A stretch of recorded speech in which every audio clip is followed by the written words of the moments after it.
Good evening. I call this meeting, Pleasanton Unified School District Board meeting to order this August 22nd, 2024 at 6 o'clock. Could we please stand for the Pledge of Allegiance? Trustee Brown, will you lead us? I pledge allegiance To the flag of the United States of America and to the republic for which it stands, one nation, under God, indivisible, with liberty and justice for all. Good evening. As is our custom, we're going to lead with introductions. Ms. Greenwald, can you start? Sure. Good evening. Namarta Graywell, Assistant Superintendent of Human Resources. Ahmed Shiko Islami, Assistant Superintendent of Business Services. Good evening, Ed Dialazzo, Deputy Superintendent, Educational Services. Good evening, Philippe Dimitriev, Student Board Member. Good evening, Steve Maher, Trustee. Good evening, Lori Walker, Trustee. Good evening, Kelly McCoskey, Trustee. Justin Brown, Trustee, and Vice President serving this year. Mary Jo Carrion, serving as President this year. Maurice Geisels, Interim Superintendent. Lenita Villa, Senior Executive Assistant to Dr. Geisels. Patrick Gannon, Director of Communication. Okay, we're moving on to action of closed session. We just had one item, and in closed session, the board voted to approve Amy Marie Decker as program supervisor. Trustee Brown made the motion, seconded by Trustee Walker. We had 4 ayes and 1 abstention by Trustee McCoskey. Is Amy Marie here tonight? Excellent.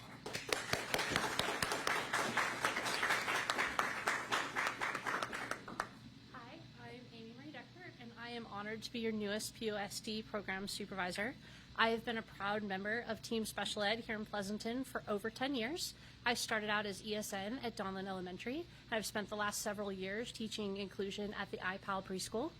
I have built a lot of positive relationships with fellow educators, specialists, family, and students, leading and supporting IEP teams at my school sites. And I'm now looking forward to the opportunity to continue to build relationships and support IEP teams throughout the district in my new role as program supervisor. Lastly, I want to thank the district and the board for supporting and promoting homegrown talent. I am just one of the many talented and committed educators PUSD has among its ranks. Thank you. Wait. I just want to say thank you. You've done an outstanding job with our littlest guys, our littlest learners, and we're going to miss you in that area, but we're very happy to promote you to this position. Thank you for your service. Thank you very much, Mary Jo. Okay, we move on to agenda and board approval of the agenda. Do we have a motion to approve? I'll make a motion to approve the agenda. I'll second.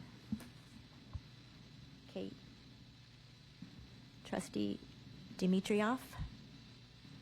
Yes. I don't have anything on mine yet. Yeah, me neither. Oh, technology. Okay, the motion passes 6-0. Yeah, there it goes. 6-0. Thank you. Okay, board question and answer. The board has a chance to read through the board packet and ask questions ahead of time. This is to be more efficient and move through the agenda quickly.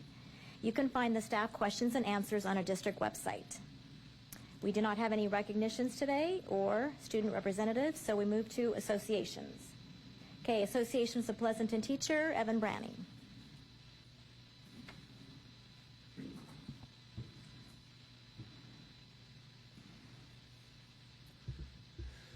Good evening, Board and Cabinet and Superintendent.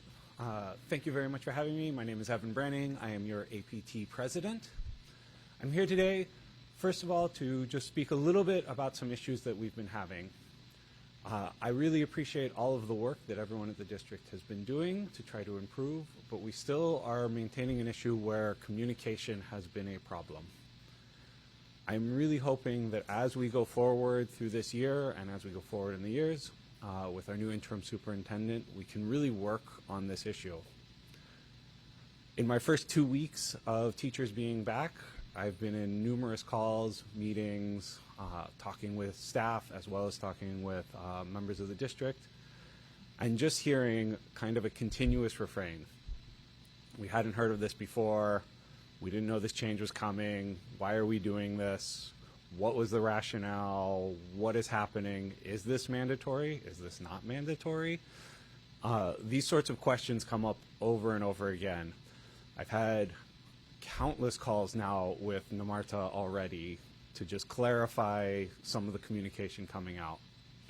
And so I'm asking the board, superintendent, cabinet, and all of the departments to really just work on making sure of the one thing that we have said since I don't know how many past presidents, but the more you involve APT, the more you bring teachers into the room, the more we talk before, the smoother this will all go. When I find out about something at the last minute, when I hear of a mandatory meeting with only a few days' notice or some new job change coming down the pipe, it ends up being a fight. We end up having to argue about it, and it ends up not serving anyone in the best possible way.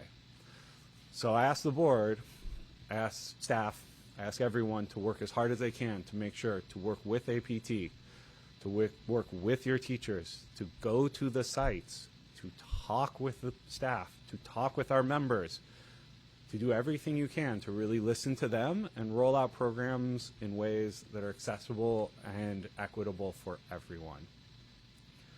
With that, I do want to thank a specific board member who has worked in the past to really reach out to teachers, has worked with APT, and has earned our endorsement. So the APT Rep Council has voted unanimously to endorse Kelly McCaughey in her reelection bid. We hope that everyone will work together to support her in her reelection, as she's been a valuable member of the board, working with APT to communicate with us ahead of time to try to find solutions to the difficult problems that the district faces. I thank everyone on the board for the work they've done. I invite you all to work on improving the communications. I would love to meet with each of you on a regular basis. You all have my contact information, so please reach out to me. I would love to schedule regular meetings with each of you so that we can discuss the issues that our district faces together. Thank you. Thank you, Evan. And now we have California School Employees Association, Laura Martinez.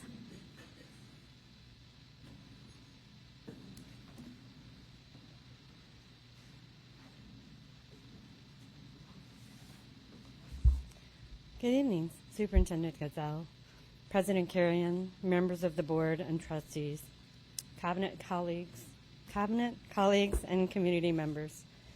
As president of the Classified Union, I represent the dedicated staff who support our schools in countless ways in their vital roles. It is my responsibility to advocate for their interests, collaborate effectively, and build strong relationships with leadership to ensure our district runs smoothly and for our students, staff, and community. As we begin this new school year, I want to emphasize the importance of coming together as a district. We have the opportunity to heal and move forward in a positive direction, and September will be a busy month as we look towards this goal. Let me highlight the message of healing and hope that Superintendent Gazelle has shared. We have a chance to reflect, reset, and grow together as a district. His call to be visible, accessible, and engaged in productive conversation speaks to the heart of what makes our district strong. Our newfound commitment to communication, transparency, and collaboration. Starting in September, Superintendent Gazelle will begin a series of listening tours at every school site, open to all staff, both certificated and classified.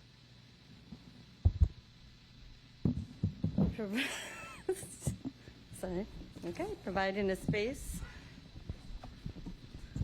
for positive and productive conversations.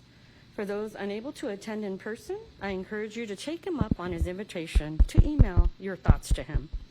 This is our time to shape the district's future, have our voices heard, and make a lasting impact together.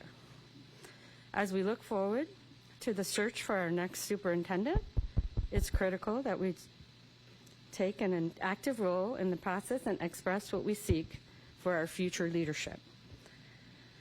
What kind of leader do we want to have guide us in the years to come? I believe we need someone who values education and the people who make our mission possible, the staff, the students, and the community. I highly recommend everyone to attend one of the upcoming community forums so we can contribute our input for the qualities we want in our next superintendent.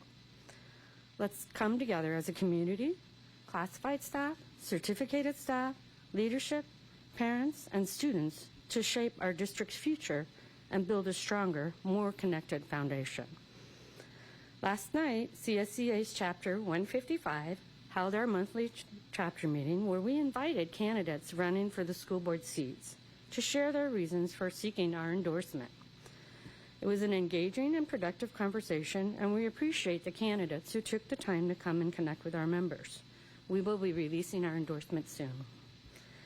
CSCA is also seeking feedback from our classified staff on their experiences during professional development days at the start of the school year. Gathering this input is crucial to improving the opportunities we provide and ensuring they contribute to our staff's growth and success. I'm sorry, I'm nervous. I don't know why. I come up here every month and I'm particularly nervous. Sorry. You're doing awesome. Keep going. Anyway, going forward, we're being asked to be leaner and more efficient throughout the district. But we cannot lose sight of why we are here: to educate the children of this community and help them build their vision for the future. To do that, we must act with integrity, openness, and willingness to think beyond traditional cost-cutting measures. In addition to exploring innovation solutions that sustain our vision of being a destination district, one that always puts students first and values the dedicated staff, we also have to be creative about revenue-producing opportunities that will support our district's long-term goals. This includes new ideas, partnerships, and strategic efforts that can help us generate the resources needed to maintain excellence without compromising our mission. So together, let's seize this moment to build something remarkable. When we unite, share a vision, and work towards common goals, real progress can happen. This is our chance to shape our future that is bold, inclusive, and forward-thinking, ensuring that our district, staff, and students strive together. Thank you, and good evening. Thank you, Laura. That was awesome. Okay, we're going to move on to public comments from the community. So due to the Brown Act, we cannot act or discuss issues that are not on the posted agenda. Board members may briefly respond to statements or ask a question for clarification, make a brief report, reference staff, request staff to report back, or direct staff to place business on a future agenda. Do we have any public comments, Mr. Gannon? Yes, we do, President Carrion. Our first comment comes from Purnima.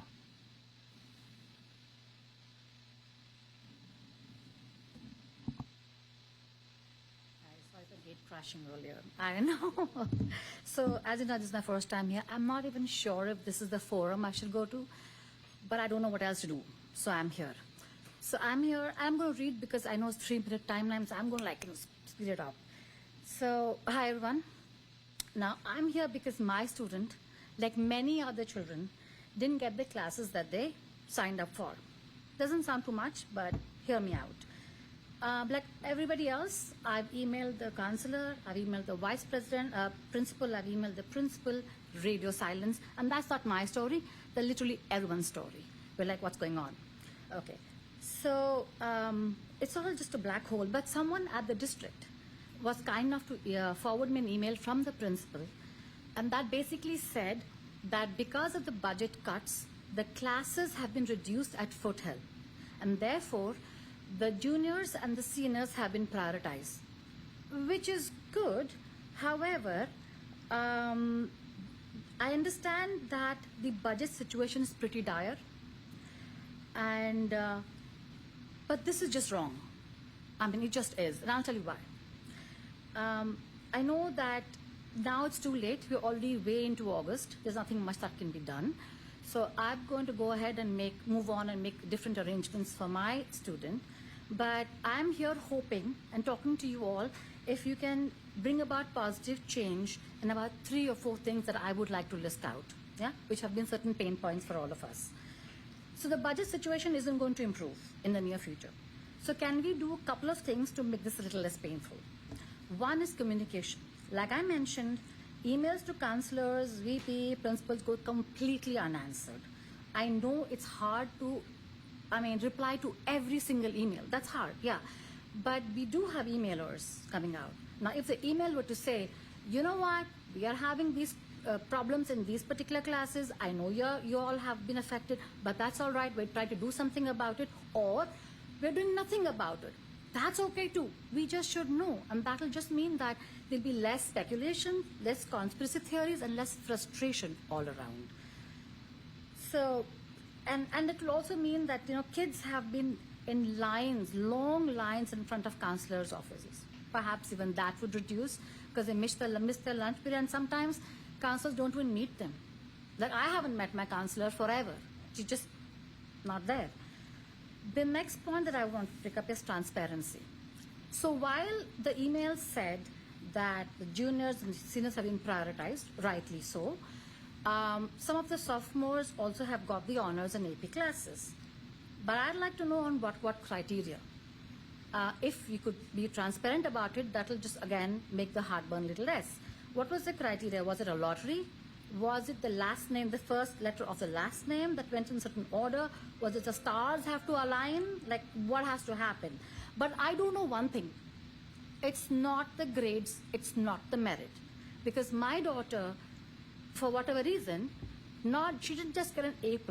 She got a 99% in her math and was recommended by her teacher to get the honors class.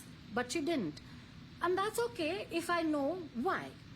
Right? That's not a problem, but I should know why. It just makes everything else less frustrating. The last one that I want to bring up is advance warning. Can you wrap it up? Yes, advance warning, because you guys know by May what's happening. If you let us know that, you know what, these classes are not going to work out, let us know in advance, we can do something. August is too late to throw it on us. Yeah. So all in all, I'm just saying this is going to happen again next year. Budget is going to be the way it is. Can we improve the situation to make it a little less painful and a little less frustrating for the community? That's all I have to say. Thank you for your comments. I appreciate it. Okay, any other comments? All right. Yes. Next up, we have Rochelle Dean.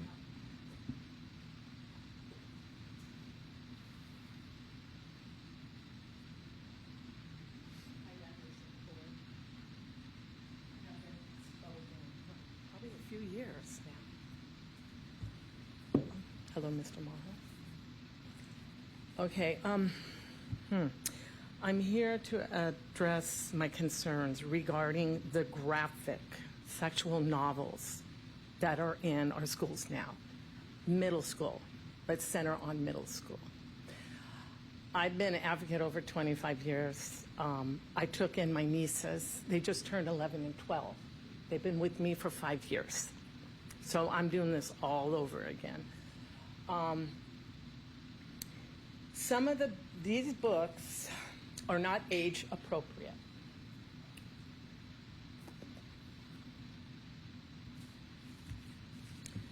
They have graphic pictures of 2 men in bed caressing. It says probably 12 or 13 words F, okay? There's one notation, it says, I want to meet the person who turned my little brother gay. The pictures are not appropriate for middle school, especially my nieces. My niece checked this out, and it really bothered her, and she goes, Auntie, look. And the actual age equivalent for these books is ninth to senior, age 14. On Amazon, it even says age 14 and up. I'm not complaining. You love who you love. It's not that. It's just our children are very impressionable. My nieces, like I said, just turned 11 and 12. It's up to me. I'm their auntie. I'm their guardian. If I want them to look at the book, then it's my decision. It's not the schools, it's not the school library, it's me, okay? And I was very upset when I saw this. And they're asking me all these questions, and we all have our beliefs, you know, our everything, you know, and that how we instill that into our children and stuff. It's just not age appropriate for their age group. I send my nieces to learn math, reading, history, English, and I feel that if, like in schools, if they send you a permission slip, right? If you want your child to watch this movie, and then we sign it. But with here, we should do that. So I'm just following up. I'm going to follow up with the assistant, you know, superintendent, because this needs to get out of our libraries. And just real quick, 4th grade. The teachers didn't know it was in the classroom. I addressed it, and they said, "Thank you so much, Rochelle. I will remove the book." So thank you for hearing me out. Thank you for your comments and for taking on your kids. In the communique, could you just let us know what the process for selecting books are and follow up with us, please? Thank you. Mr. D'Alonso will follow up. Okay. Okay, any other? Last one of the night, Jen Flynn.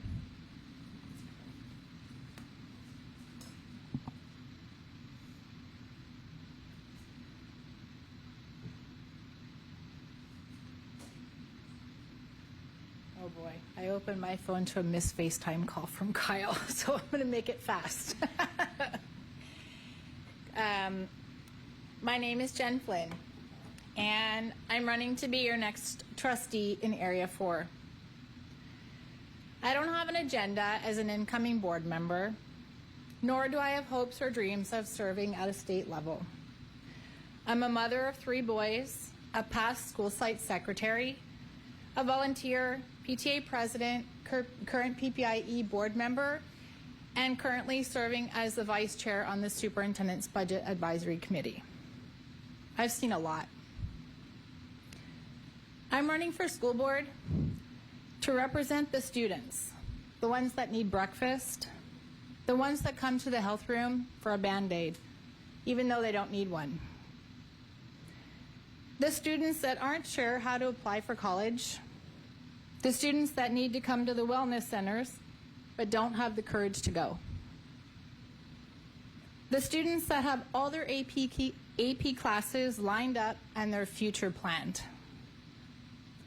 I'm running to represent the staff that works hard to keep the schools running smoothly from the minute the students come to school to the minute that they leave.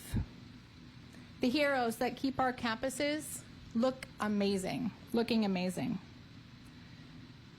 I'm running to represent our teachers that give their time to make the first day and the last day the best for our students and the most memorable.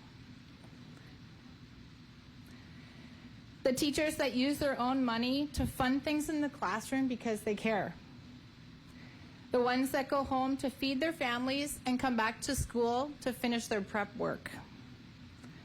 The teachers that work collaboratively with other coworkers to give our students the best education. I want to support the district office as they face challenges ahead. I may not have all the answers to all the questions quite yet, but I will. I'm here to do the best job for the community that we all love. If elected, you won't just see me here at these meetings. I'll devote my time in attending school functions and getting involved in the discussions that need to be made to keep our schools open and functionable. I don't just live in Pleasanton, I live in Pleasanton. Thank you. Thank you very much. Okay, we are now moving on to superintendent's report.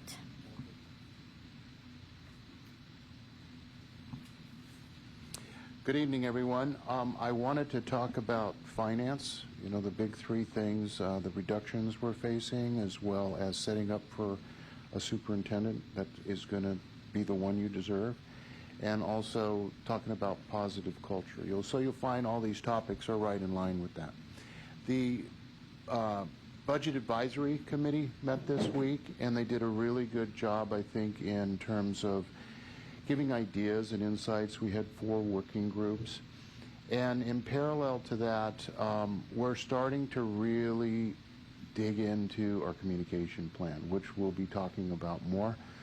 I worked with several parent leaders and Mr. Maher and Ms. Carrion this week, and we developed some really good strategies around what the content is that we want to get out, what channels of communication that we use, like WhatsApp or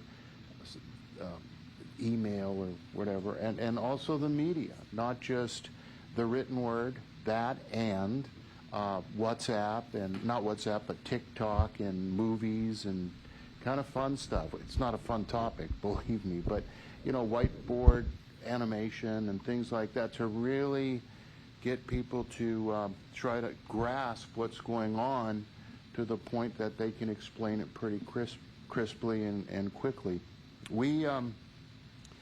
I've been testing out 5 themes, 5 areas with several groups, and you'll see our communication in terms of the media and channels through these 5 areas.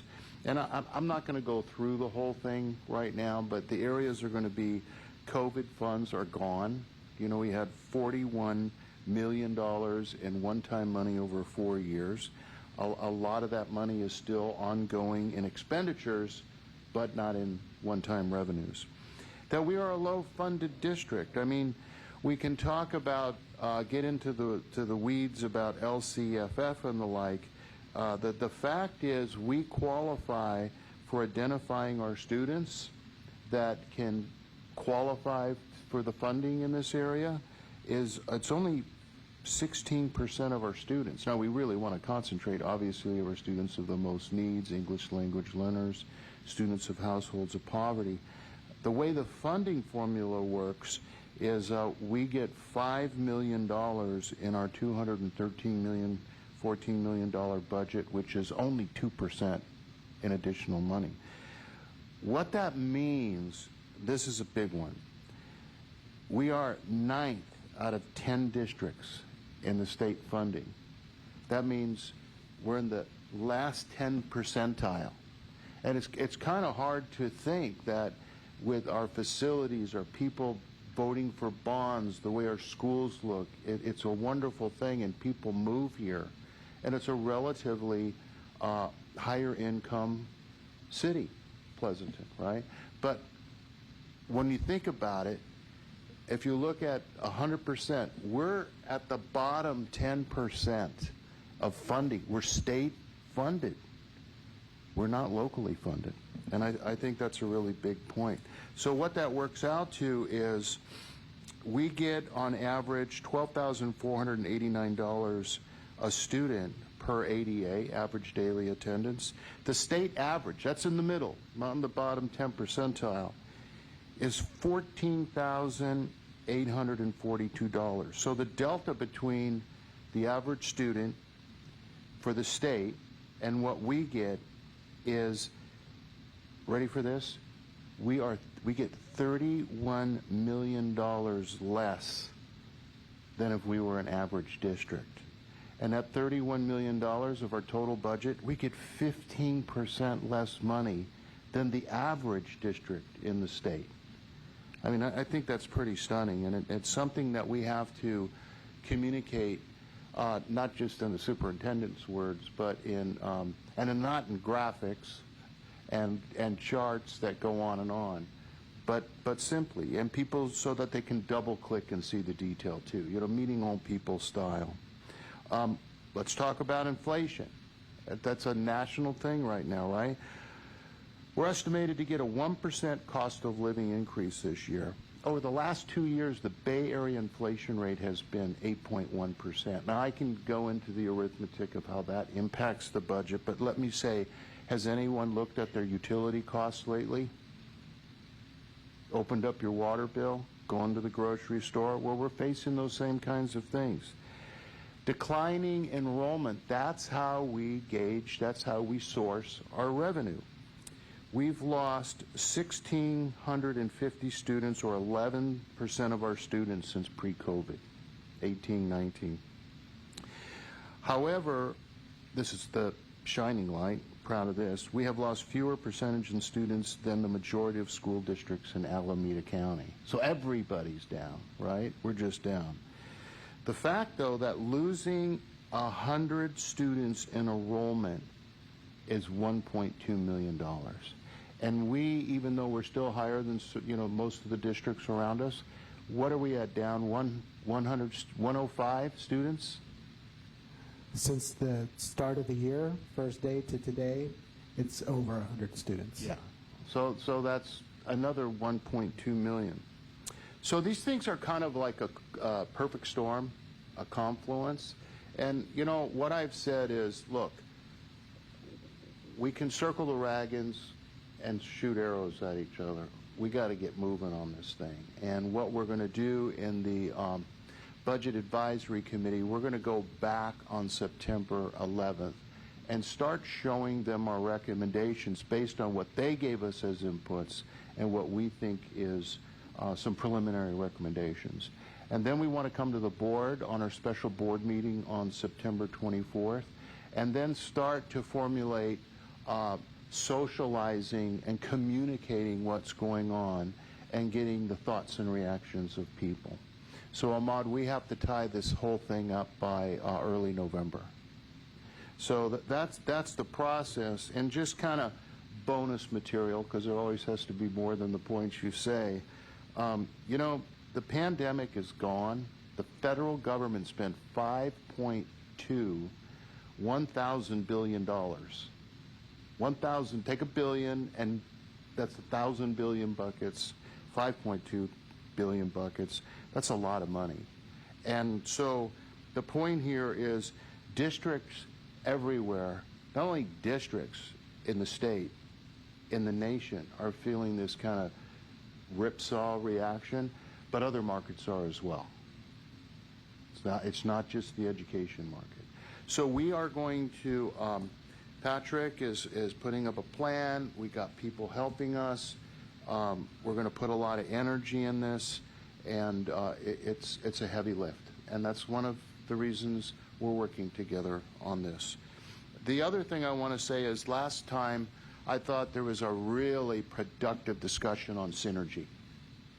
A lot of good directions, and I think it was an example of, when I talked in the interview about quantitative versus qualitative, tickets are great, but it doesn't really get into thoughts and feelings of the story of the people who are using the software, the application. So what IT has done, and I want to give a shout out to Junior, is they put 16 people together. We did training, and we're actually going to teachers, counselors, site administrators, the people that not only use Synergy the most, but we're looking for their experience of pain. And we're listening to them, and not like taking surveys or anything, but actually watching and videotaking and taking the screenshots of where the problems are. And that committee, it's not even a committee, I'd call it a crack troop of going out there and checking out what really reality is. What they're going to do is look at all the issues and come down with the most frequent ones that are causing the most frustration and lack of use and efficacy with the end user. And they're going to look at solutions like training, coaching, and particularly escalating to Synergy itself. Because even the preliminary information that I heard today in the huddle was that there's some functionality that just doesn't exist. There's time delays, there's all kinds of issues. And so I'm going to model the behavior too. And that's a part of the theme tonight too, is listening. Communication is mostly listening, and it's really being curious and discovering the experience of our teachers, of our front office staff, and so on and so forth. And then the last thing, which I think is right in line with positive culture, is I want to talk about our high schools. I went out to Foothill and hung out with Sebastian Bull and helped him with the lunch line. And and they had this, they had club fair there. And I have to tell you, it was, the climate and culture there is fantastic. And he talked about the students putting the iPhones in pouches and how well that's going. And, you know, I was a high school principal. I was a high school teacher. The vibe there is unbelievable. It feels like a community campus. It's just the Falcons, go Falcons, love Foothill. And Amador, hi, Philippe. You know, I went, I think I told you in my last letter, but it's worth publicly saying, just like at Foothill, the food is unbelievable, what they do. They source all the original things. Philip is going to do an expose. He's going to be Philippe Bourdain. Yeah, oh, Sarah. And Sarah at Amador.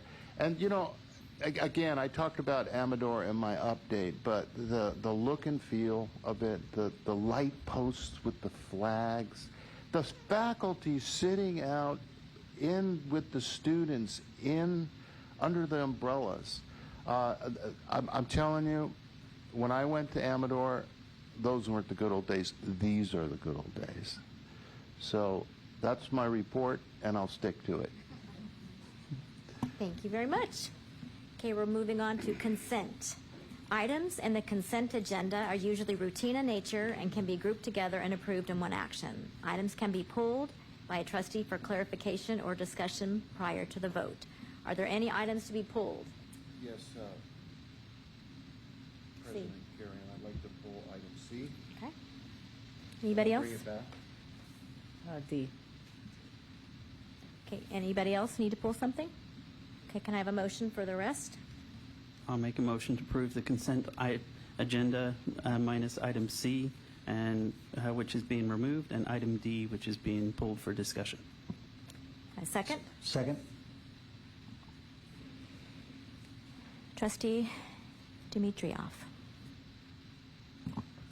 Oh, does, Do I have to say something every time? well, we're supposed, no? Okay, you can just vote. It's supposed to be preferential, but we're just going to let you vote. Okay. Okay, thank you. Okay, the motion passes 6-0.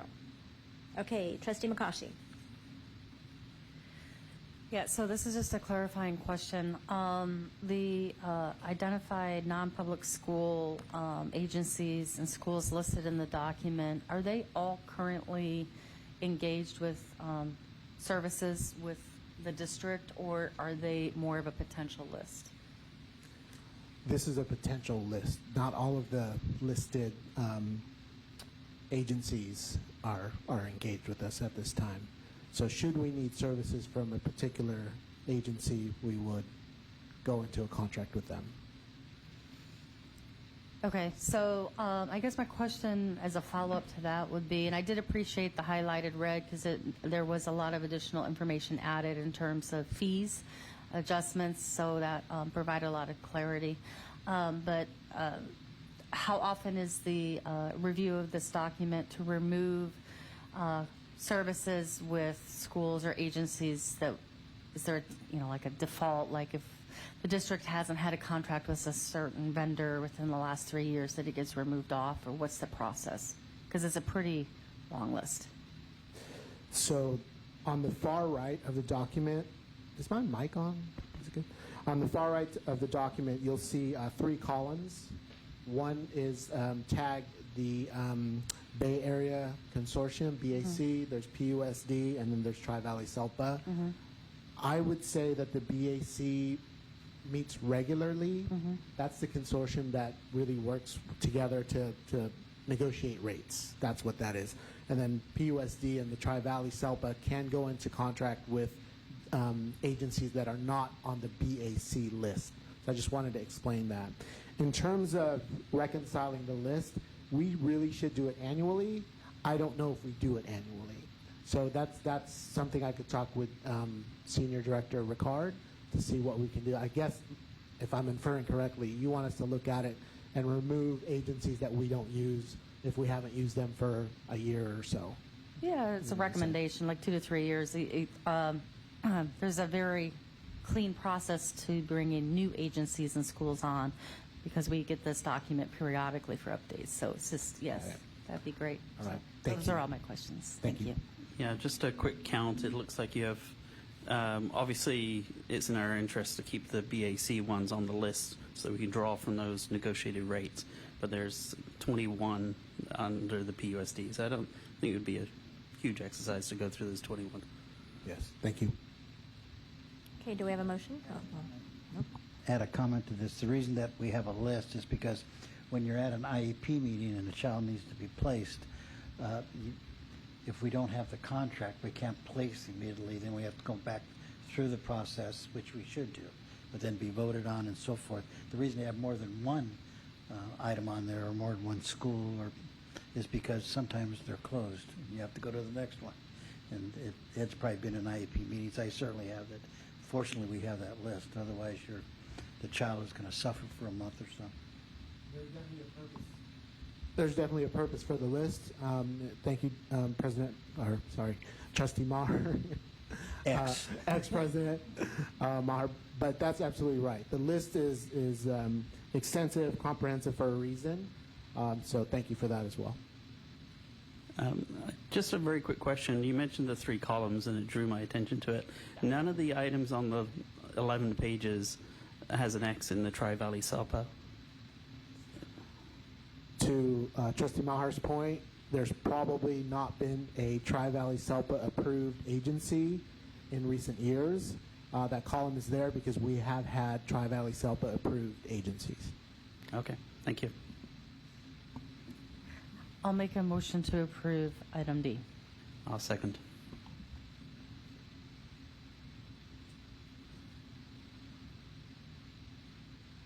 Okay, the motion passes 6-0. Okay, we're moving on to report discussion and possible actions. First one is report discussion, CalSTRS retire earnings limitation and options for interim superintendent. Thank you. We have 2 people who I'm going to invite up to the podium. I'm going to give a brief introduction, and then Mr. Negri is here if there's any questions for him. We as a board take our role very seriously in hiring a superintendent and an interim. We chose Dr. Geisels because of his experience, his ties to Pleasanton, and his ability to lead us during a transition period. He is retired, which means he has a very limited amount of days that he can work for us. We as a board need to discuss asking Maurice to come out of retirement. If we do that, then we need to offer him a contract. So I see we have a few choices. Either A, and his money runs out September 30th. So either A, we offer him a contract and he comes out of retirement. He needs 45 days on both ends. B, we need to look for another interim superintendent. Or C, hire a superintendent within the next 45 days or so. So I'm going to ask the lawyer to do a little presentation, and then if you have any questions or comments, and then we can discuss it. Thank you. Good evening, members of the board and everybody else who's here, community. Thank you. My name's Tom Maniello. I'm an attorney with Lozano Smith. I do a pretty extensive amount of the pension work in the state. Little green lights on, but it's the speakers in the okay. We'll try a different one. Oh, there we go. All right, I'll start over. My name's Tom Maniello. I'm an attorney with Lozano Smith, and I do a pretty extensive amount of pension work in the state. CalSTRS is the issue we're talking about now. And as the board president summarized for you, when you're working with a retiree, you basically have a time limit that's burning, because the way CalSTRS limits retirees working in retirement is they limit it by the amount of money they can earn.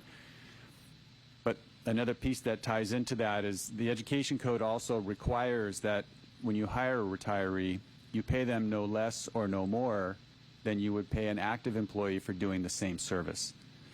So that prevents you from hiring a retiree and saving money by paying them less. You're not allowed to do that. You have to pay them the same as you would pay somebody else.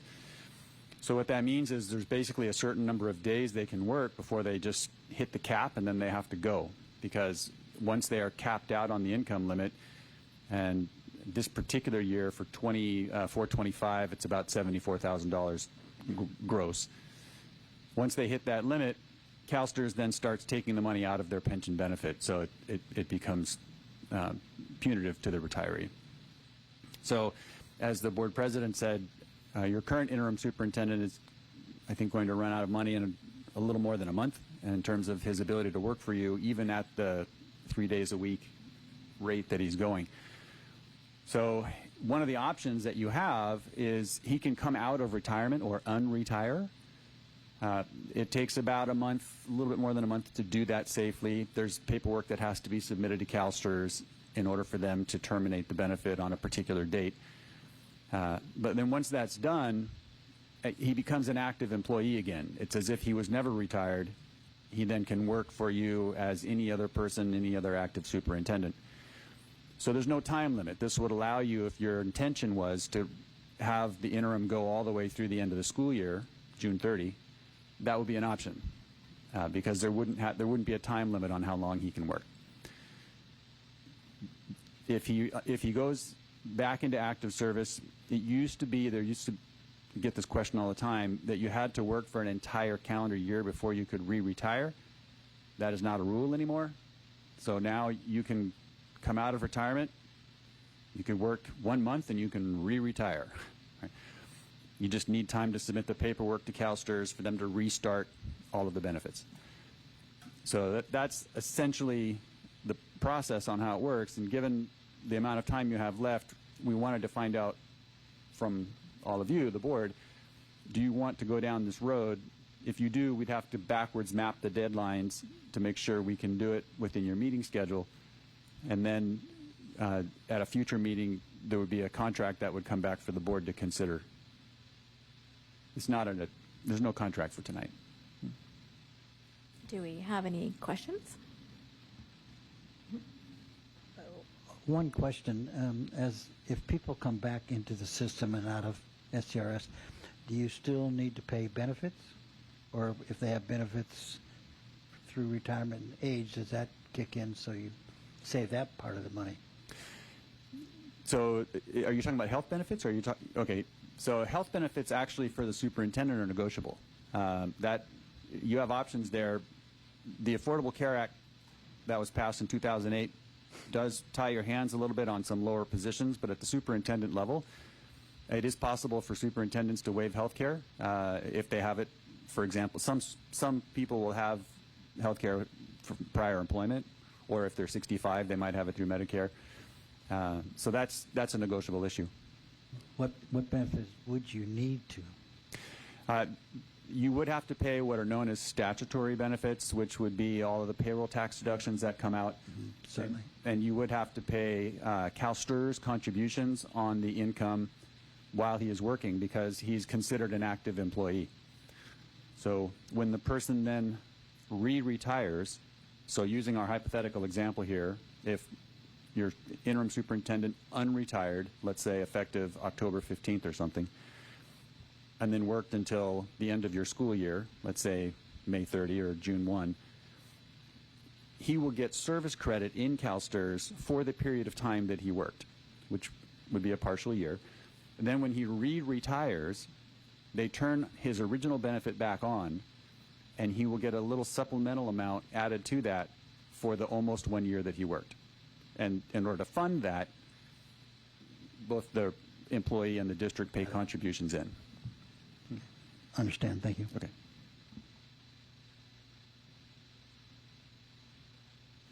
Trustee Dimitrov, do you have any questions? No, I do not. Trustee Walker? No questions. Trustee McCaughey? Yeah, so I have a couple questions. Why would a waiver not work? If you mean a waiver of the earnings limit, there's no process for that with CalSTRS.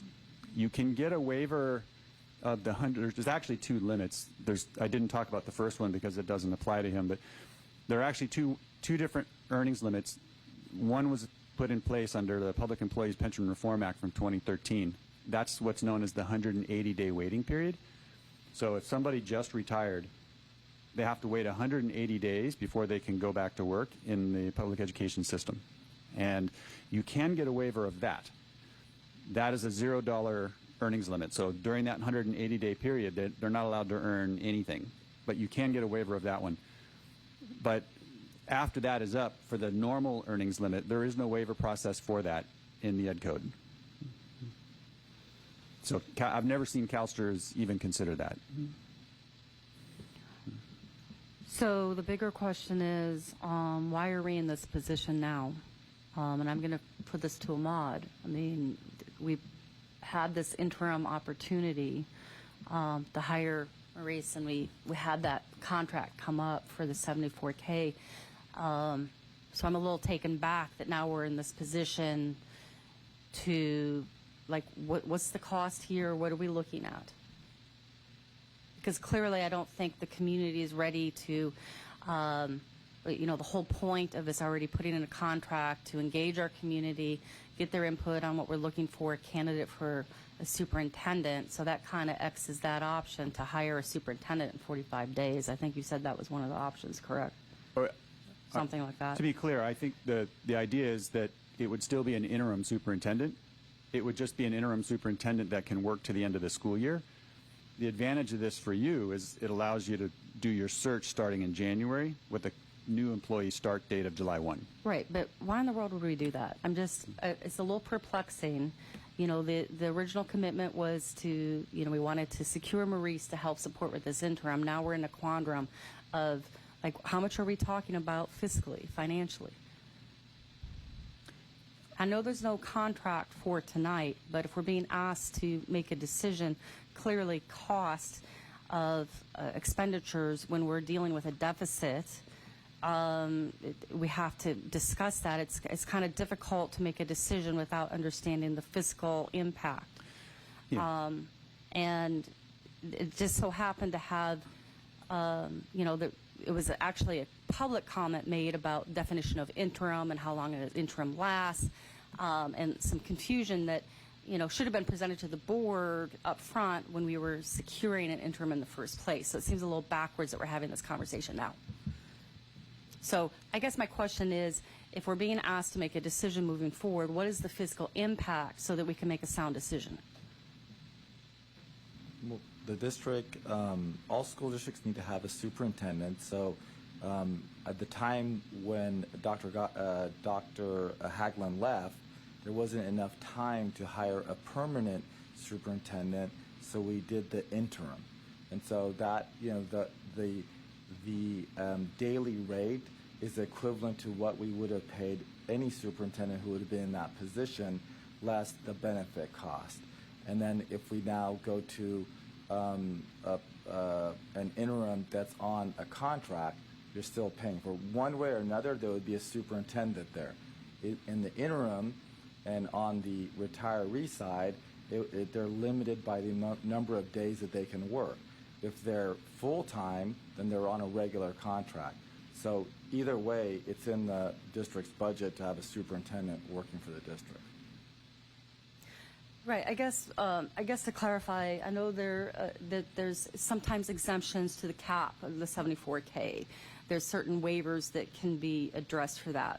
Is that true for the cap? There are waivers that can be considered. I've never seen that. CalSTRS doesn't have any documentation on a waiver of the 74K. We used to be 50K last year. They just passed legislation to increase it for the current year only. Next year it'll snap back. But CalSTRS doesn't have authority to waive the Ed Code. You would have to go to the State Board of Education. So, Ahmad, could you help clarify what I'm asking? We, at the time, looked into a waiver, and I think at the time Lozano Smith advised us that they don't believe that there is a waiver option. But in terms of the fiscal impact, it's a superintendent. Either that is being paid on the interim in terms of we had a 75, I think we had up to the $75,000 that CalSTRS, and then once he's off that, he would be on a regular contract. So fiscally, there's a superintendent there. He's being paid either through the current methodology or through that. But as far as an option to waive it, it doesn't exist. Ahmed, can I ask another follow-up question? And so in the budget for this year, there's a superintendent's salary involved in that budget, correct? Correct. There's a placeholder as such, yeah. Is the placeholder costed out at the daily rate with an average of 3 days a week, or is it costed out at the former superintendent's full salary? I'd have to go back and look exactly how we calculated it in there. I don't have that right now with me. Right. Okay. And so whether, sorry, I don't mean to cut in on your question time, Trustee Mukashia. I'll ask my questions in a second. Now, go ahead, because you might say something that there's a lot of things that I think need to be considered. I think that this is a difficult challenge. Clearly, the long-term goal is to hire a superintendent long-term. Maurice has done an amazing job stepping up to the plate. Really appreciate having him here. And it's an awkward situation to have to deal with because certainly you need to be compensated appropriately for the work that you're doing. I guess my point, though, is that because we have a deficit, we have to be very conscious in terms of, giving that proper compensation should moving forward. I want to have, on behalf of what's best interest for our teachers, for our students, for our staff, to have the least interruption. So it doesn't make sense to get another interim. Personally, I'm thinking on behalf of what, the goal, from what I've heard Maurice echo, is helping to transition to prepare for the long-term support of a superintendent. But we need to be very fiscally responsible, especially when we are having a budget committee. We need to consider what the cost is to have an interim superintendent. I guess my question is the expectation that the same as a full-time superintendent, part-time? What criteria needs to be considered? What kind of compensation could be done in addition to salary? We need to have a full-fledged conversation so that it makes sense, not only for us as a board, but for our students and for the continuity of our district. Yeah, I totally agree. All of that issue would have to be put forth in a contract, which would have to come back to the board at some future meeting. The purpose of tonight was just to find out, do you even want to go that way? Because we're running into a little bit of a time issue here. If the board's not interested in the coming out of retirement approach and having an interim all the way through the end of the year, then okay, that's fine. It's totally your call. Just need to know that, because it means you will pretty soon have to start searching for another interim. Because when he runs out of the dollar limit, which I think is going to happen end of September or mid-October, he will have to stop working for you. Okay, I agree a little with Trustee Mukashia. There's some facts I don't know. For instance, how much money has been budgeted already, what it would have cost. I mean, I certainly want Maurice to continue. That's not the issue. The issue is, again, as Kelly said, we're in a financial situation here, so we need to have more facts, I guess, so I can make a better decision. Well, and I'd like to defer it back to our district staff who gave professional advice. We hired a consultant to lead us through the initial screening. We were given the information at the time, so we made a sound decision based upon what we had at that time. And then to find out afterwards, oops, there's a cap, there's all these other hiccups. We need the right homework information given to us so we can make the right decision. So it's a little embarrassing right now to be put into this situation where we're going to go back to deal with potential significant cost changes. I just want to make sure that whatever decision that we're doing, it's sound and it's going to be fiscally, that's going to make sense, because we are in a major deficit right now. We made a decision, interim, and we're going to move forward with that. I can't speak on behalf of the entire board, but there's been a lot of time put forth, a consultant to hire to get the input from our community so that we get the leader that we need for long term. And that's why the asset with Maurice's experience of his past superintendency experience, and I love the stories that you share. It's amazing. But we want to be able to provide you the right compensation, but we need to do it right. So I find it very difficult for us to make a decision because we don't have the facts financially. Okay. Mayor? Okay. So when we discussed this both in closed session, and I'm not going to obviously refer to anything in closed session, but closed session and open session, it was always under the understanding that we were paying a daily rate for an average of 3 days a week, and that under that formula, it was even pointed out by a member of the public that the superintendent at that rate would hit the 74,000 limit by the latest mid-October, right? So this is not new information, right? The discussion around the possible exemption was mentioned as a possible exemption, but I don't think it was ever expressed by staff that was something they could look into. But it was always, at least my understanding, that was a hope but not a plan, right? That was not the plan. So I would echo Trustee McCaughey's in that points in that we do need to know what the allocation in the budget is for the superintendent for the school year, how much of that we've consumed to date, and assuming that Maurice's contributions stay at his current burn rate, what that allows. The question I have for you, sir, was when you were comparing to Trustee McCaughey's point, we've been very pleased with the work that Maurice has done to date. I think he's done a great job humanizing the role and creating the listening campaigns that we desired as an interim role. What other things, as we go into a potential contract negotiation period, when someone comes out of retirement and then we have 45 days to go back into retirement, and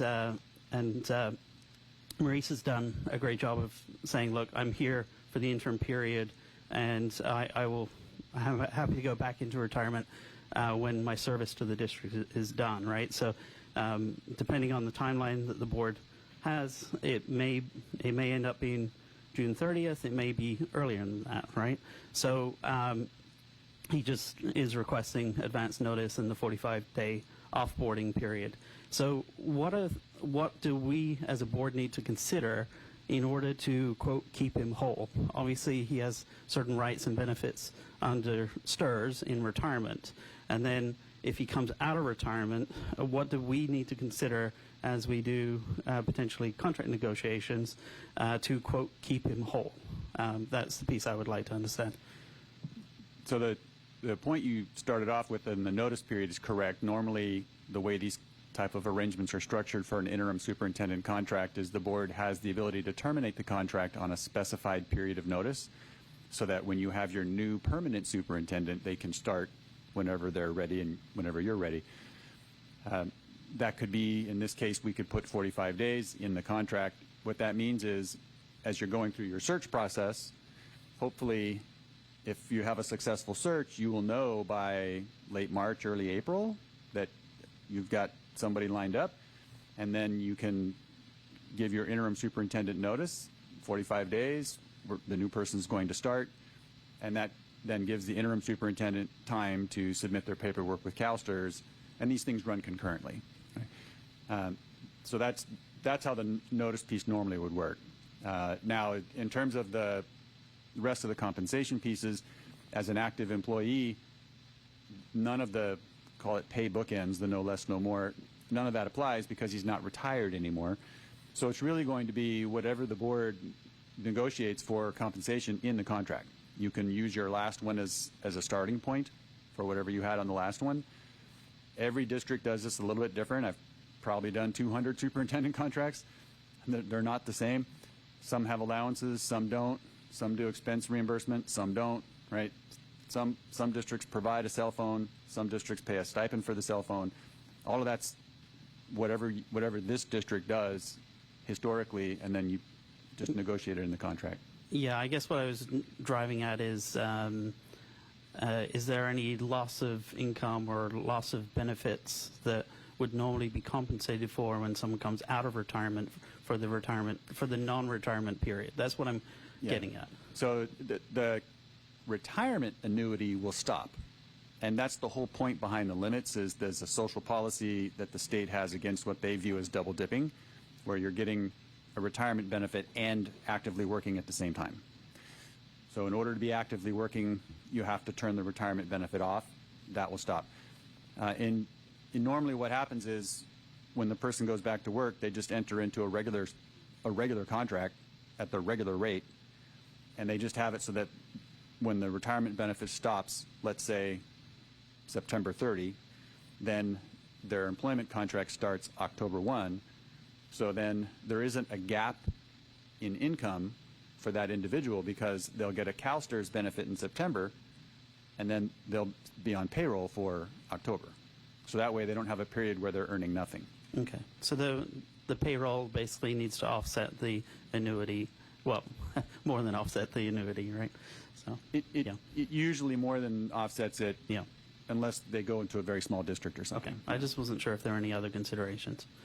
Okay. I'm going to park it. Just another question. When you enter into, let's say, another contract because they're coming out of STRS, does that need to be full-time, or can it be contingent like it is now? Legally, it does not need to be full-time. That's a negotiation issue between you and the person that you hire.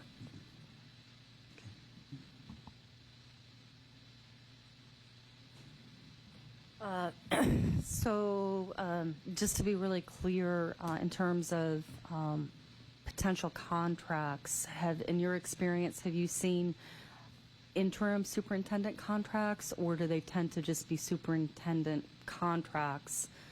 I guess that would be my question. In your, similar situations to what this district's being faced with, do you have examples of those types of contracts that have been presented, other districts have done? Have they been part-time versus full-time, like Trustee Maher's mentioning? Did they have other additional benefits if it were 3 days a week versus full-time? What kind of compensation packages do you have experience working with other districts that have been in this situation? We just went through this in Pajaro Valley Unified School District, which is, it kind of spans both Santa Cruz and Monterey County, about 16,000 ADA. They had a period of, let's just say, turnover and turmoil, and so they wanted to have a long-term interim. So they initially had a retiree from that district who came back on an interim basis, but then they wanted a longer period, so they asked him to come out of retirement, and he did. But in order for it to be worthwhile for him to come out of retirement, he wanted them to guarantee that he would at least be able to work 1 year. So and that was what the district in that case wanted anyway. So they agreed in his contract that they would, no matter what, employ him for a year as an active employee. If he came out of retirement, they would employ him at least for a year. And then after that 1 year period, then they could just terminate it on, I think in his contract was 30 days. They could just terminate it on 30 days notice. And then they went through their whole superintendent search process. And they did all of the, community input and what you guys were just talking about. And then at the end of that process, what they did is the superintendent they hired, they actually had that person start in May so that that person would overlap for a couple of weeks with the outgoing interim.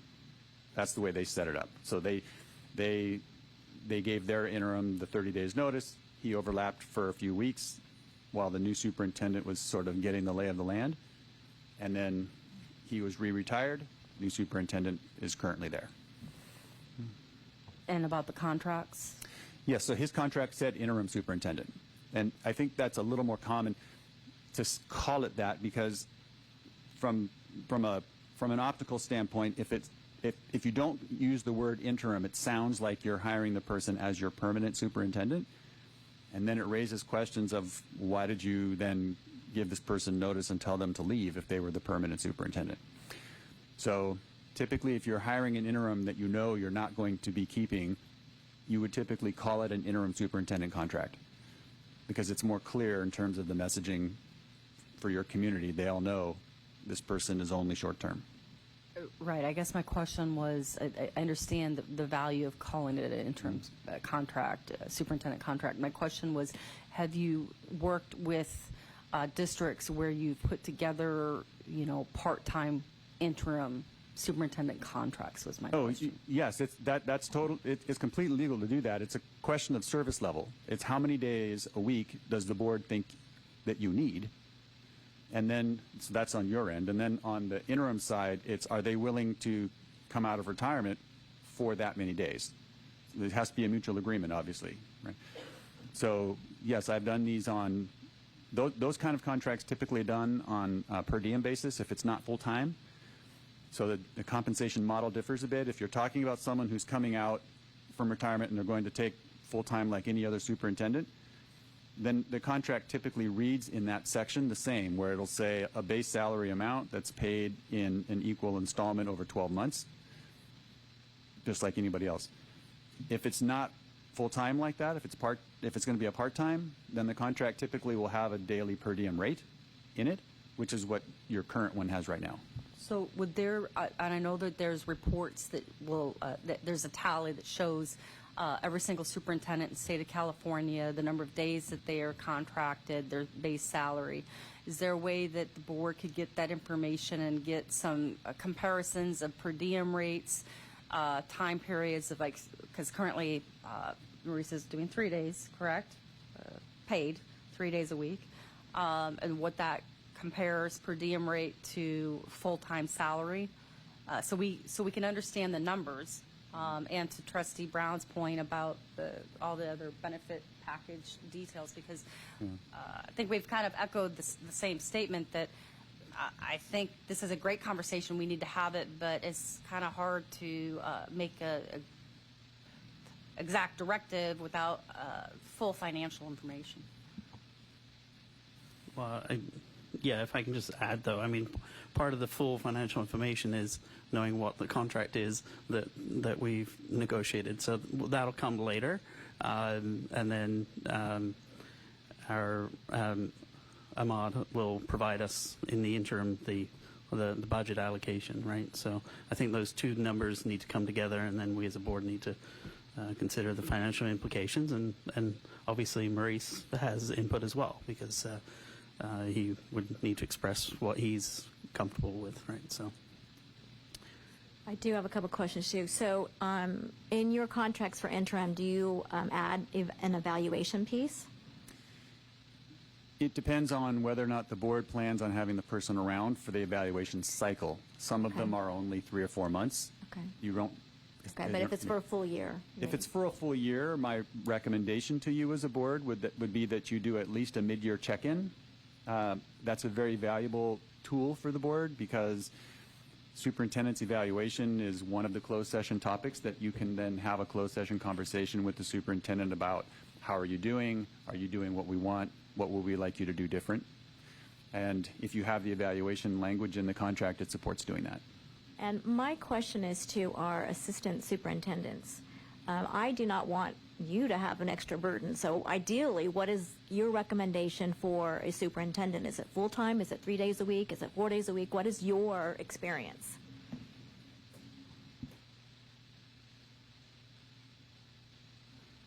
They're all looking at me, so I guess I'll go first. To your question about a superintendent, full-time. But if you meant interim superintendent, it's really what's, let me put it this way. What do you want as a board, and then what does that interim superintendent, what can they provide based on their schedule, their lives, their, all that. So we I've obviously enjoyed Dr. Geisel's. We make a pretty good team, I think. And so he is part-time on paper. He does a lot more, as you guys know. But the part-time aspect of an interim superintendent has been working. So I'll put it that way. Yeah, I'll echo what Mr. Dialazo said, is that obviously superintendent should be full-time and available to the community and the staff. And I think that, working with Dr. Geisels, I know that he's, working 3 days a week, but for us it feels no different than full-time, because he's been fully accessible and we access him, or he accesses us continuously, including sometimes on the weekend. So yeah, that would be good. So I'm going to try to summarize what I think I've heard people say. I think you'd like some more clarification on the contract part, but do we have agreement? I don't know if you have agreement on this, but I'm looking to see, should we ask Maurice to come out of retirement? And I'm thinking that we need to have stability, we need to have flexibility, and we need to have more options for our search. I mean, I don't think we're going to be able to find a superintendent before the next school board election. Mr. Negri, do you want to weigh in on how long you think it'll take? Normally, when we complete the leadership profile, it's about 2 to 4 weeks before we advertise, and normally we recommend leave the advertised window open for about 2 months, and then it takes about another 2 months to do all the screening. So to meet a timeline with an interim, you would condense it dramatically, and the availability of high-quality superintendents is going to be drastically reduced at this time of year. I will tell you that as the superintendent, and Maurice will probably speak to it as well, is with a board having 3 seats or 2 seats up for election, you're going to be very hesitant to even apply to a district. We saw that in a recent search that we did with 3 of the 5 seats were up. So people are reluctant to change from an existing job to a new district when they don't know who is on the board. So it is not impossible, but you're not having the largest and best pool of candidates as you would going out after the first of the year. No, I was just going to make a comment. It's as a board member, it's interesting that we're having this discussion because it's a little bit awkward because obviously our interim superintendent is here. But yeah, that's the point I wanted to make is like we as a board felt at the time, and obviously different people in the community felt different ways about that, including some former board members. But we as a board felt like the interim process would allow the breathing room for the community to have their voice heard.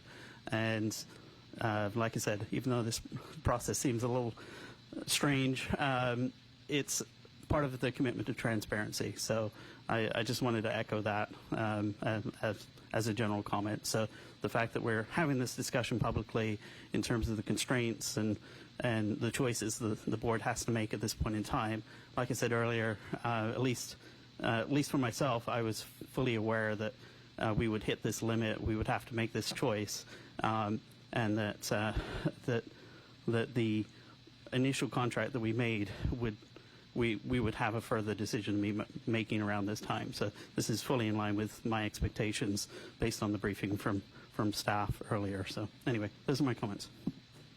So I'm looking for direction. The question before us is, do we ask Maurice to come out of retirement? That's the question that we have to answer. Oh, yes, you may. I don't want you to feel awkward. I love this place. You guys are really doing well. I think you face, whether I'm with you or not, we face a lot of opportunity. You know, a new board. We got to get through a lot of work with reductions. You know, the big 3, right? Positive culture, budget reductions, and setting yourself up for the superintendent. I think we never get to talk about this individually, and I'm only saying this not as to bargain and negotiate, but just kind of put the elephant on the table. And so coming from me, it might be easier. I've pretty much been consistent with saying that when I come out, it has to be full-time, and it has to be at the rate of the previous superintendent. That is what it would take, so you know the number. You know, we were asking Ahmad, it would be at the full comp rate of the previous superintendent. And this is a full-time job. I mean, I've been putting in probably 3.5, 4 days a week, but I'm working all the time, and I'm not complaining about it. It's just I'm going to be earning it. And keep in mind, too, I'm not complaining at all. I'm not making the full rate because I'm also giving up the pension. I mean, it's arithmetic that, believe me, I'm not complaining about. That's always been straightforward. And if you want to pay less, I really hope that you can get someone better than I am, less part-time. But I just want to be upfront. You know, I just want to be authentic and genuine and say that's always what I've said individually, that if I come out and it looks like I need to come out and start October 1. And what my question is, if I start October 1, the question is, do they have to have a regular, I'm not being presumptuous here, you can just say discussion over, but if you want to go that direction based on, you know, my side of the employment agreement, we'll need to talk about timeline, because it's already October 22nd, and a contract would have to be done at least 30 days in advance, right, Tom? So this is the backwards mapping I was talking about, right? So it used to be, prior to the City of Bell, school boards could adopt or approve a contract at a special meeting. You can't do that for superintendents anymore. It has to be a regular meeting. And so that really slows everything down in the process. So are you 2 regulars a month or 1 regular a month? 2. Okay. Well, that's better for you. You have 2 options. So you then would only be able to approve the contract at one of those 2 regular meetings. And so it's the end of August now, so you have 2 in September and you have 2 in October. Those would be your next 4 opportunities to do it, if you were inclined to go down that pathway. And if we don't go down that pathway, we are going to have to hire a new interim superintendent. Which will also have to be at a regular meeting. Okay. So there's a coordination piece here. You don't have to decide tonight, but you know, I think you all would be a little bit more upset if you were being told that, you know, a month from now you have 5 days to make up your mind or he's gone. Right? So that we're trying to, you know, when I was talking to your staff about this, I was pointing out to them, you kind of need to get this before the board sooner than later so that they have time to process this. So it's kind of my fault that it's coming here tonight. I'll take ownership for that, but I didn't want you guys a month from now to find out that it's kind of too late and you can't do it with a special meeting.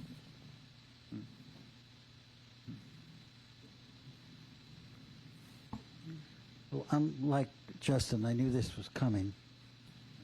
I just did, because we know that he is in retirement, and that runs out just like those of us on the board that are teachers. You could only work so much in the system. I really don't want to lose Maurice. I think we have some very difficult decisions coming this year with the budget and so forth, and with morale and you name it. I think we need to move forward and then get our other information. If it's way too much out of line, then we talk again. I don't know what everybody else feels. I feel the same, Trustee Maher. But the fiscal impact of this decision weighs heavily on me, and but I think we do need to move forward with Dr. Geisels.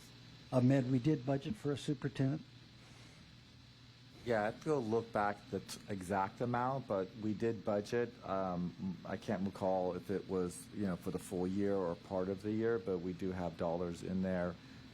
And there has been other strategic savings in salaries that we've encountered since the year as well. So I think that the budget is there for When you budgeted, did you budget for David's amount or just a number?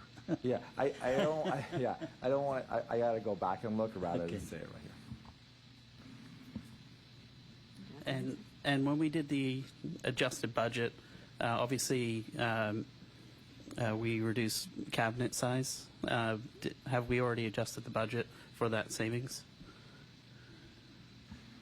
Certain amounts of the administrative salaries were captured in the budget, but since the budget was approved, there was other strategic attritions that occurred that may not have been captured. So I don't have the total accounting for them. I think we're about 9 administrative positions total less this year than last. And originally, if you remember in the budget discussions, it was going to be about 5. So there is room in some of those savings that we've. Because we've lost some coordinators, directors.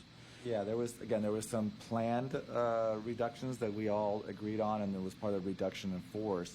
And then during, people naturally leaving, then we strategically decided to collapse or close positions in order to save additional dollars. So within the budget of those savings, there is the money, because again, we went from 5 that was planned to now 9, which is close to $2 million of administrative cuts from last year.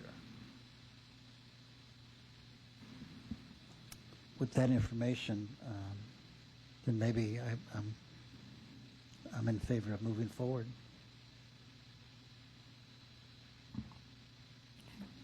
Trustee McCoshey?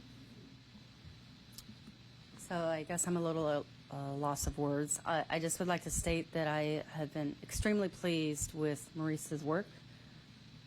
Absolutely. Based upon where we're at right now, like I already stated, this is a little backwards. I know that we did approve the $74K interim contract for your work for 3 days part-time interim, which I would be comfortable doing moving forward.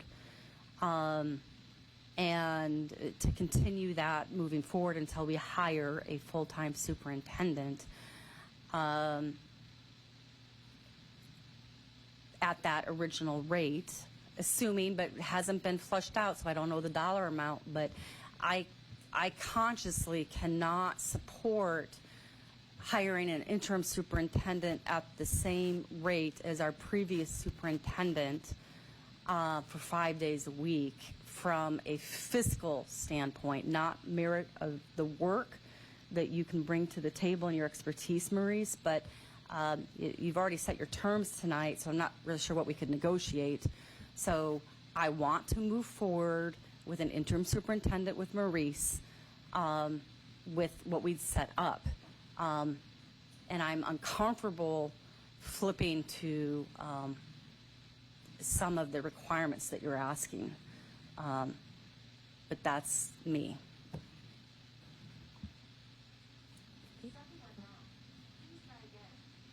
Is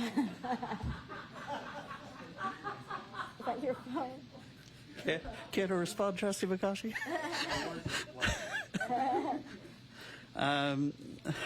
Sorry, a bit of levity in the meeting there. Unintended. Yeah, so, I mean, I think the board, if I can, based on the comments, obviously we've been very pleased with what you've brought to the district and the speed in which you've applied yourself and the openness and the listening campaigns that you've initiated. And you've been very clear that your role is to only be an interim, and you haven't or weren't aspiring for the permanent role, and that you were going to set us up for success and get us through the milestone of picking the best possible superintendent for the district and the students and the teachers and the parents.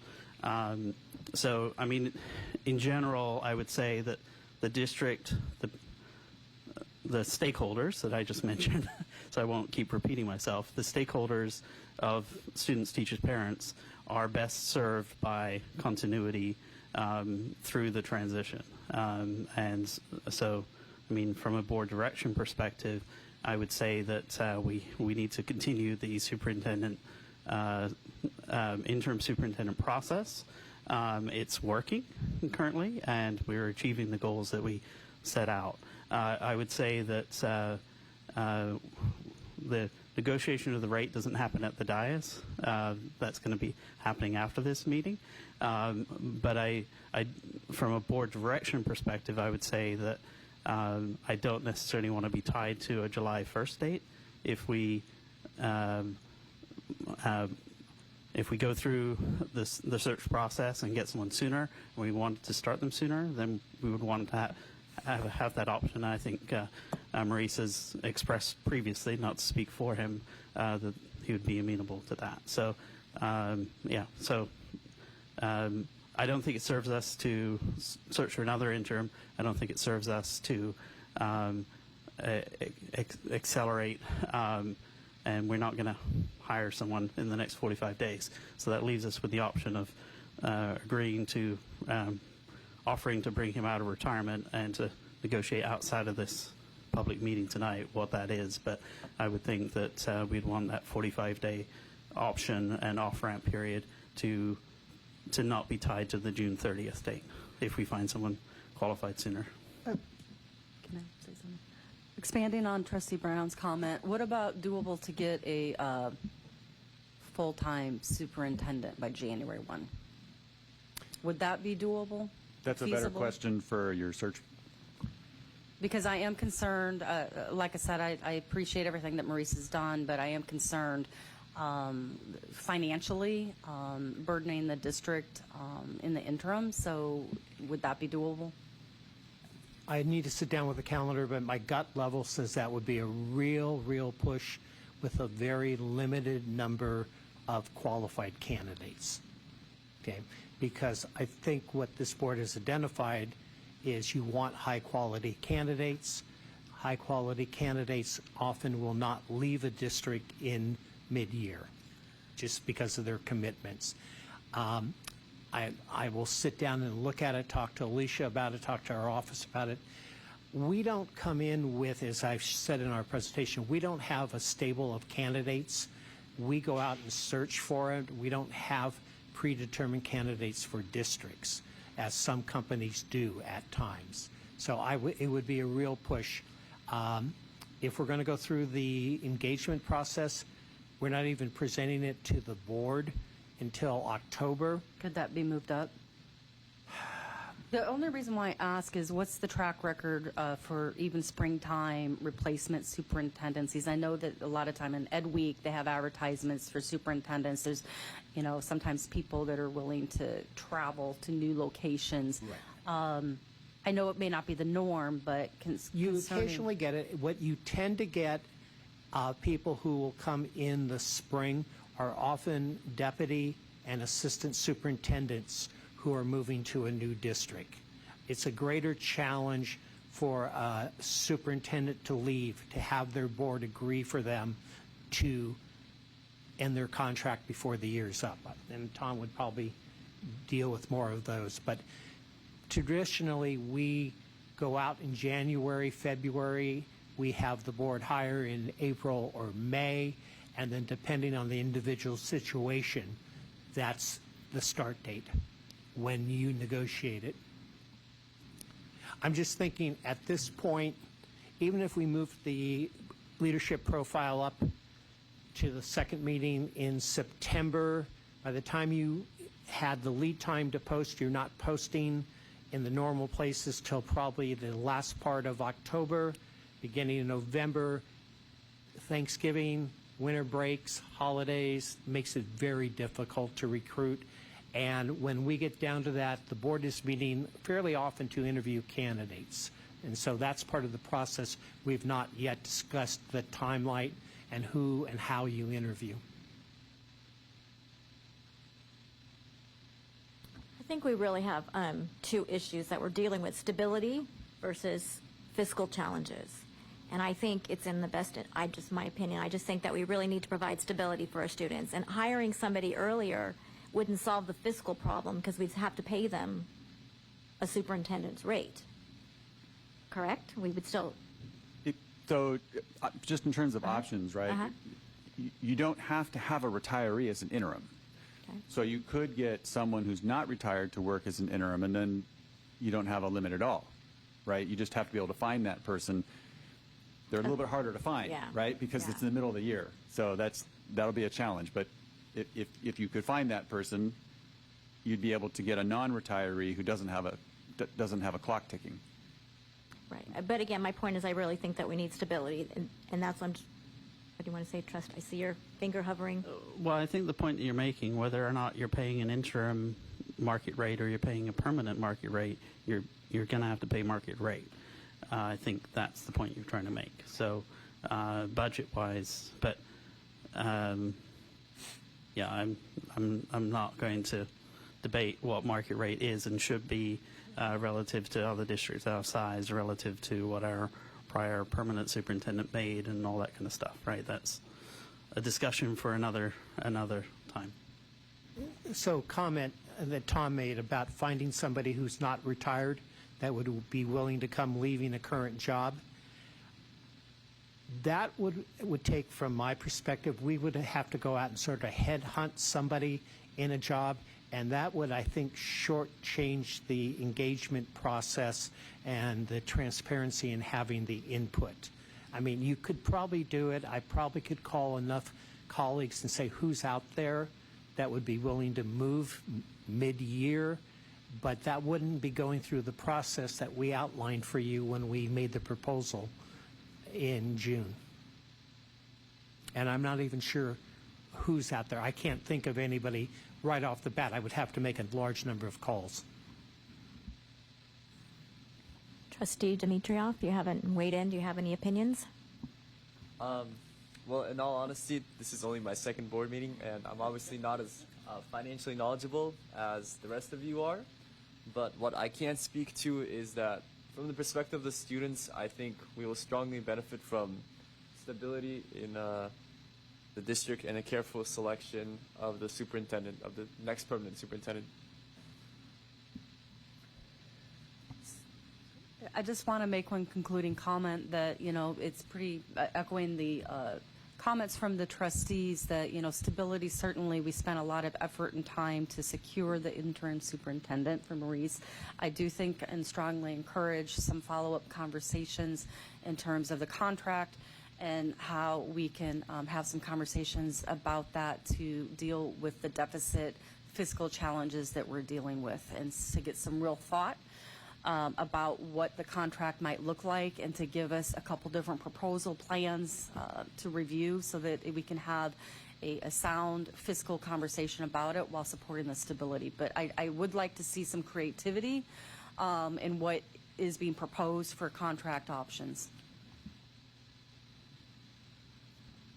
Okay, so it sounds like we have some consensus that we're going to be moving forward with contract options and asking him to come out of retirement. I'm just making sure that we are clear on the direction.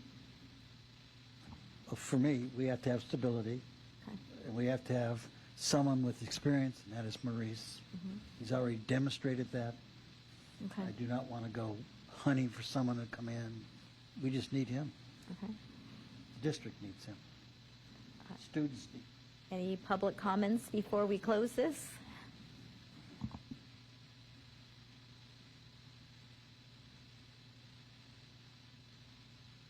See, Evan Branning would like to speak.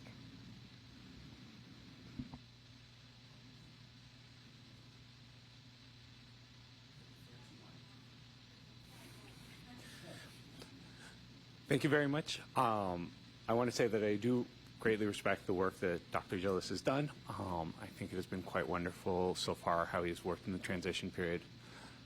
I'm very distressed by the comments made by him earlier to start negotiations at this point.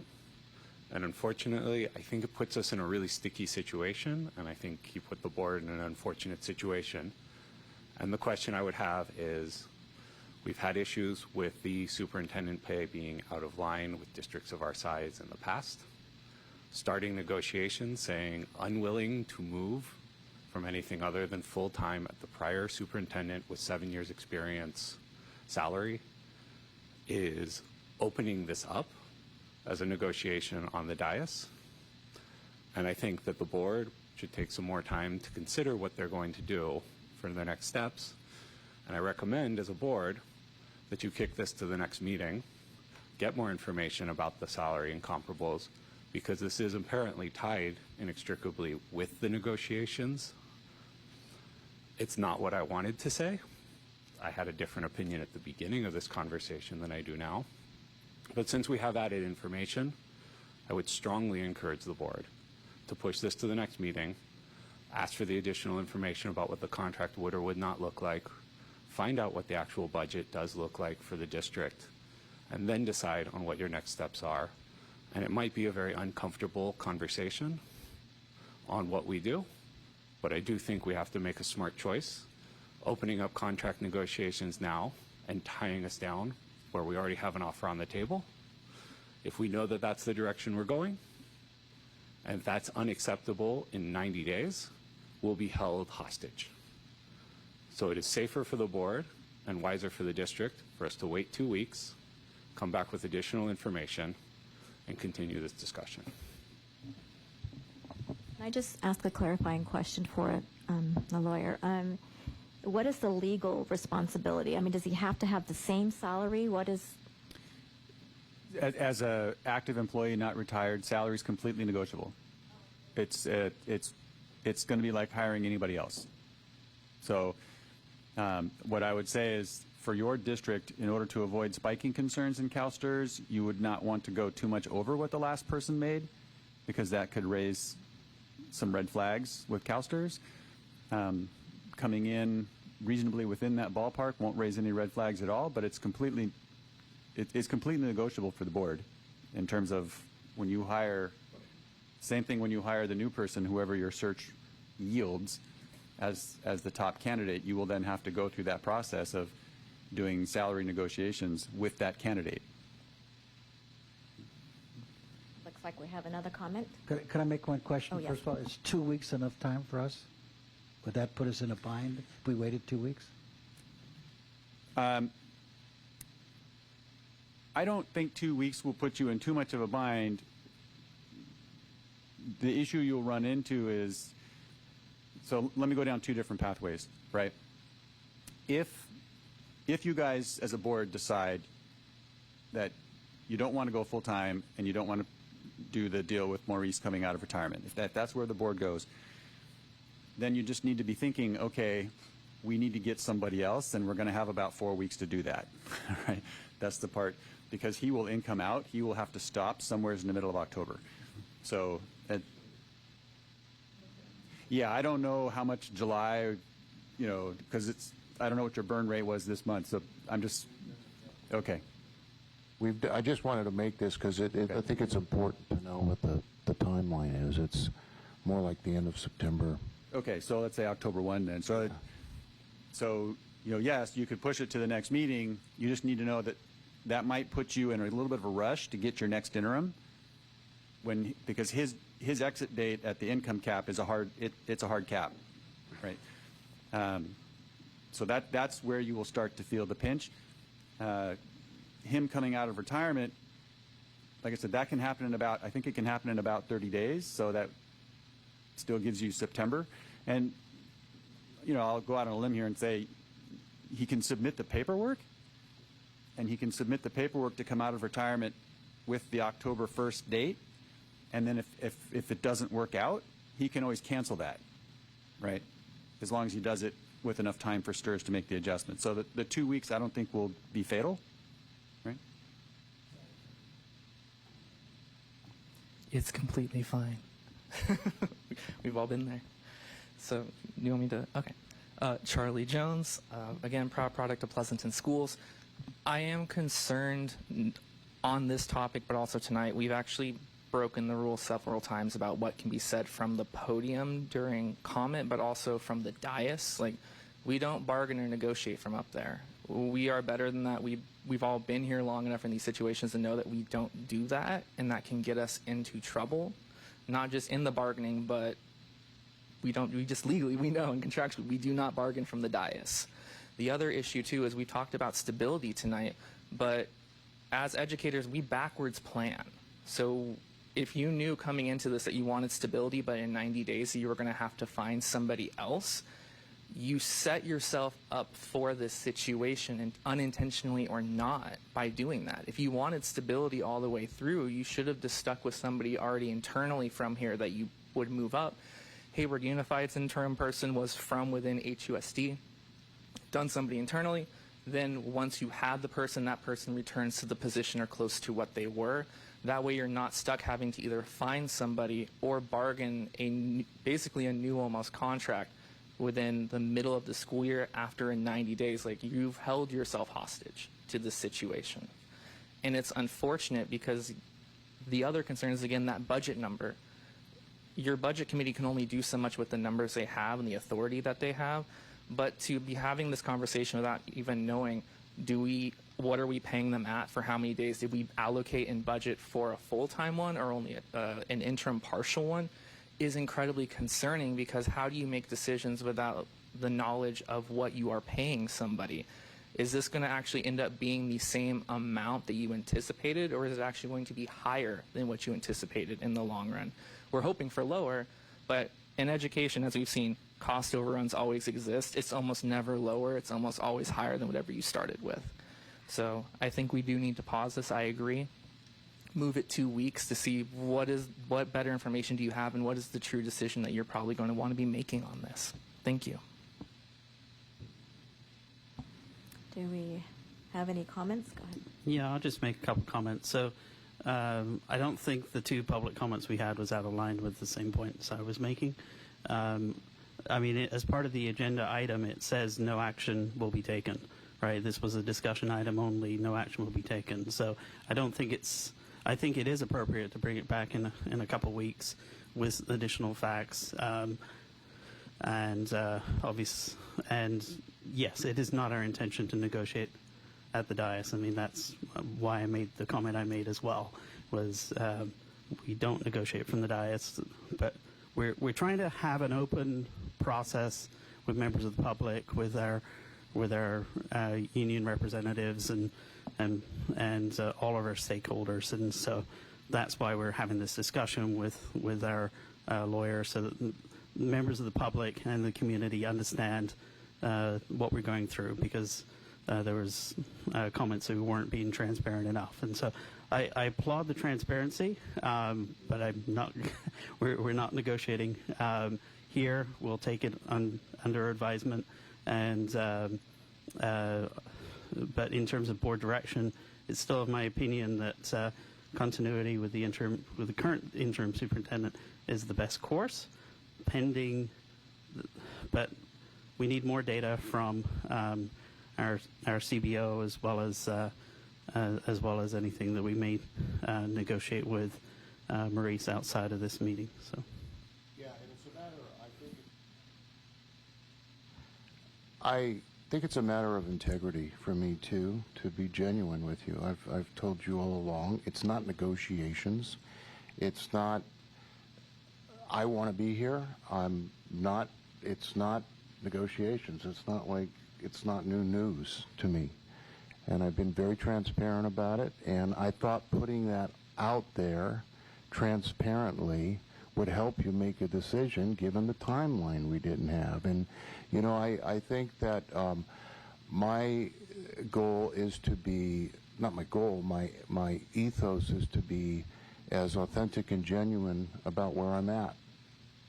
And I just thought I should put that out there and help you make the decision, not to negotiate here, that's for sure. You can do whatever you want. I wanted to do PUSD well, and thank you.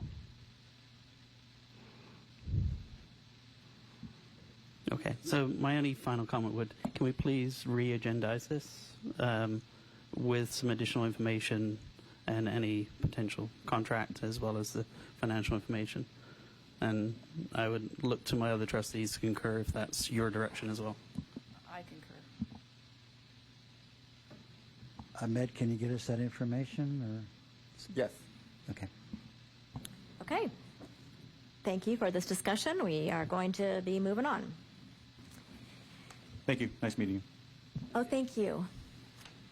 Report discussion, annual career technology education program. Good evening, President Carrion. I will introduce this item as our presenters walk up, and I'm very honored to introduce this crew here coming up of very impressive educators. So before the board is the Career Technical Education Program overview, and I know they have a lot of data reports to present to all of you. So presenting tonight will be our Director of Career Pathways and Adult Learning, Dr. Amos Nugent. And this is why I wanted to introduce these two amazing teachers. So Kevin Kioy is the Amador computer science teacher and CTE department co-chair, and past teacher of the year 23-24. Welcome, Kevin. And then Josh Hill is our Foothill biomedical science teacher and current CTE department chair, and also past teacher of the year 2021. So hopefully you will enjoy this presentation. I looked at it earlier with Dr. Nugent. So without further ado, Dr. Nugent, please take it away. All right, so thank you, Deputy Superintendent Dialazo. We appreciate it. Good evening, President Carrion, Vice President Brown, trustees, Interim Superintendent Dr. Geisels, Extended Cabinet, and the Pleasanton community. It is a pleasure to be before you tonight. We're going to briefly give you our CTE annual overday. We're going to briefly give you our CTE annual update, and then we're going to close this out with a little treat that wasn't included on the agenda, but just for your viewing pleasure. So with that, we'll begin.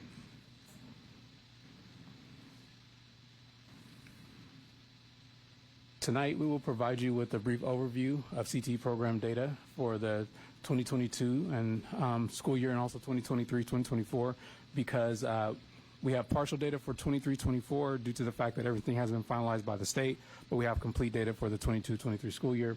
We're going to review select major findings and then present select next steps based on those findings for this year. So what is CTE? Well, the easiest answer to that is it's the best program we have in Pleasanton. Not that I'm biased. CTE stands for Career Technical Education. We have 15 industry sectors that we work with, 58 unique pathways, and we get kids ready for the real world. That's why this is exciting. It's fresh. It's unique. We're always looking at pushing new technologies and bringing in what's new and emerging into our classrooms. We have amazing staff. We have biomed programs, engineering, computer science, culinary, a multitude of different ROP pathways for kids.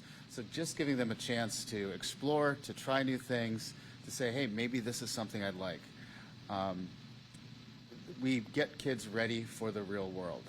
So that's why it's always been a pleasure to represent these programs. Whether it's through, again, guest speakers or even the opportunity for internships and apprenticeships. We have kids working in the real world with this. If we look at kind of the last couple of years, 2190, almost 2,200 kids, are in these programs. A testament to the value and the appreciation for allowing kids to try things. The programs are growing. We're expanding our biomed programs each year, and the computer science, we're having a hard time keeping it from exploding down the road. Every program is just a delight. It's fun, and the kids find great value of it.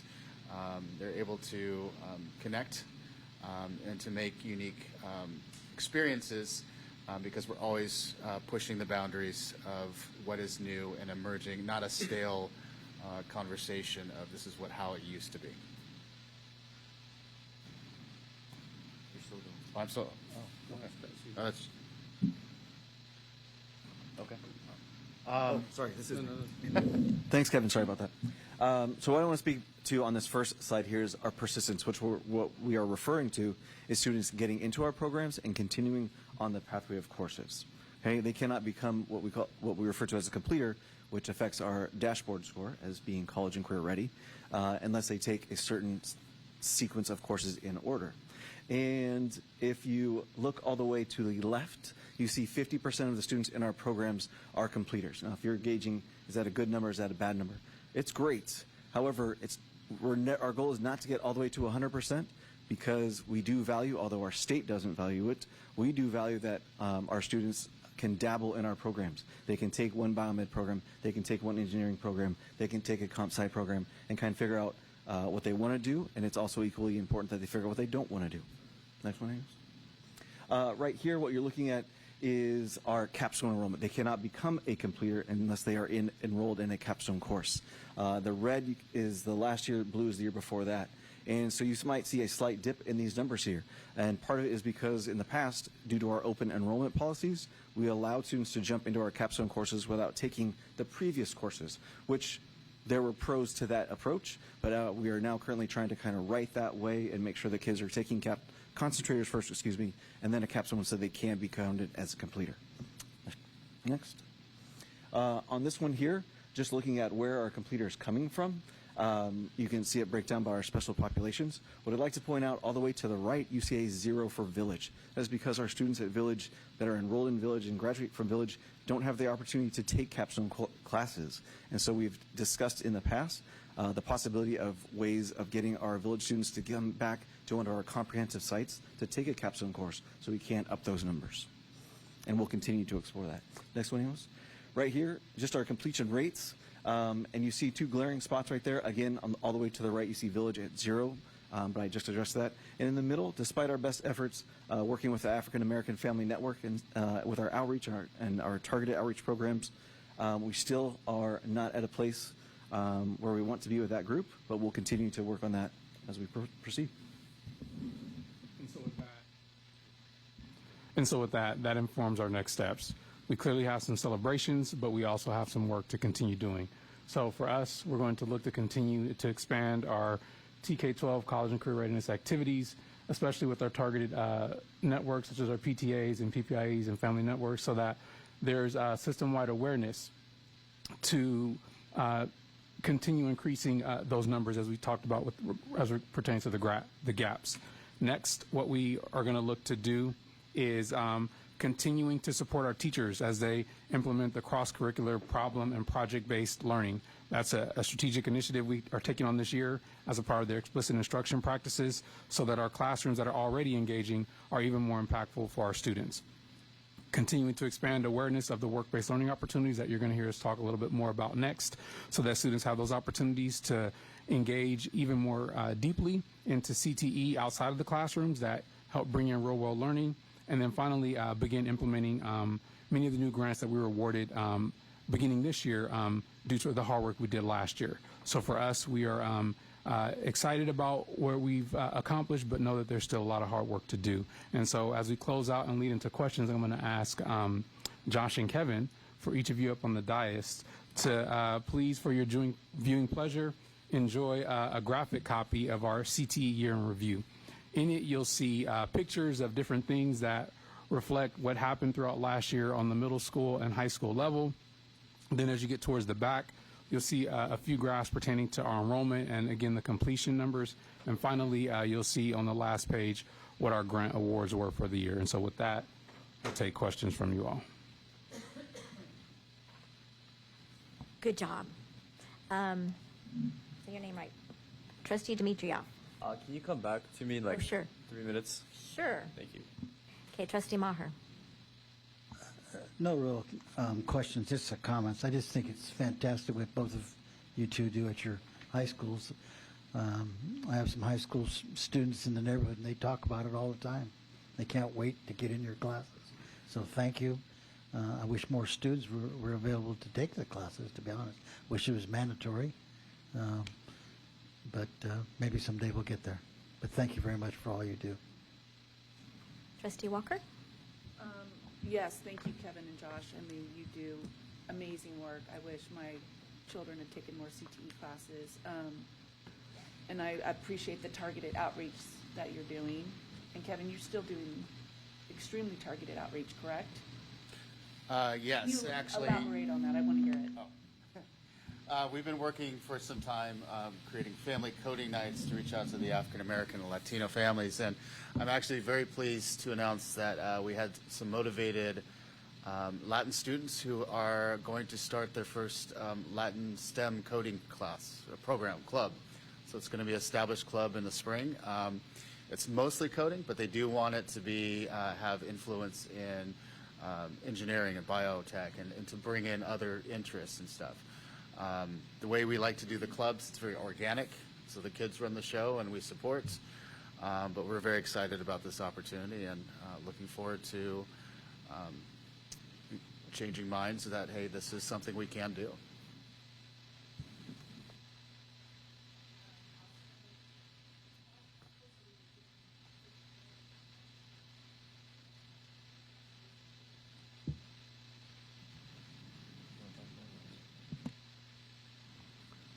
So we are certainly working on that.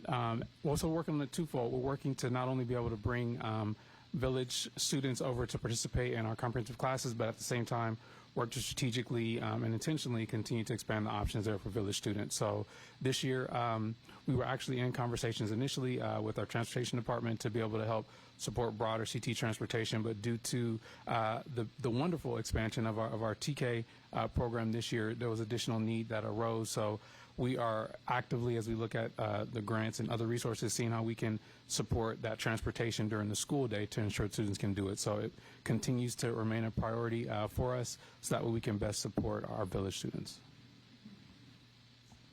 Thank you, and I really love your motto, Kevin, getting kids ready for the real world. That's exactly what you're doing, so I thank you all. Thank you so much. Trustee McCaughey? So sorry, I had to step out during part of the presentation, but I did read it ahead of time, and I wanted to thank you for the comprehensive summaries. I really liked the bullet points of how you really consolidated information, high level. This brochure, I mean, this is amazing. I don't remember, is this the first year? Was this been done every year? Because I don't remember this last No. So I wanted to highlight this year, Zoe Gill, who's a part of she works at Amador, but she also supports us through her. Yeah, so at the end of last year, so this is our first time ever actually producing this out. So Zoe Gill really championed this at the end of last year. So last year we had a preliminary version of this. We were waiting on our data to be finalized for this presentation. So really, this is our first public reveal of this. So there weren't too many printed intentionally. We planned for this to primarily be a document that lives online, but for you all, of course, because of your tremendous support, But we wanted you all this is amazing. You set wanted the you all to bar have a up copy high. of that. So yes, we're very grateful. She did an amazing job. I really appreciate this. I'm a visual, and I think this would be great to have in your office, and for advertising, and the high schools for parents to become familiar with. I think this would be a great marketing tool. If there's costs, maybe an economical way to print it or something. But and please forgive me, but is it 3 years now that you've been with the district? 4? I'm actually in my 5th year. So I started right in the pandemic, so I'm entering my 5th year this year. Acknowledge that, because seeing the program grow with your leadership has been tremendous. So I wanted to acknowledge and recognize that. So my next question would be both to you, Kevin and Josh, since you guys had spent a lot of time waiting to do this presentation. I would like to hear from both of you one big kudos celebration that you would like to highlight today for success stories as you've seen the program evolve. Anything you want to highlight and share?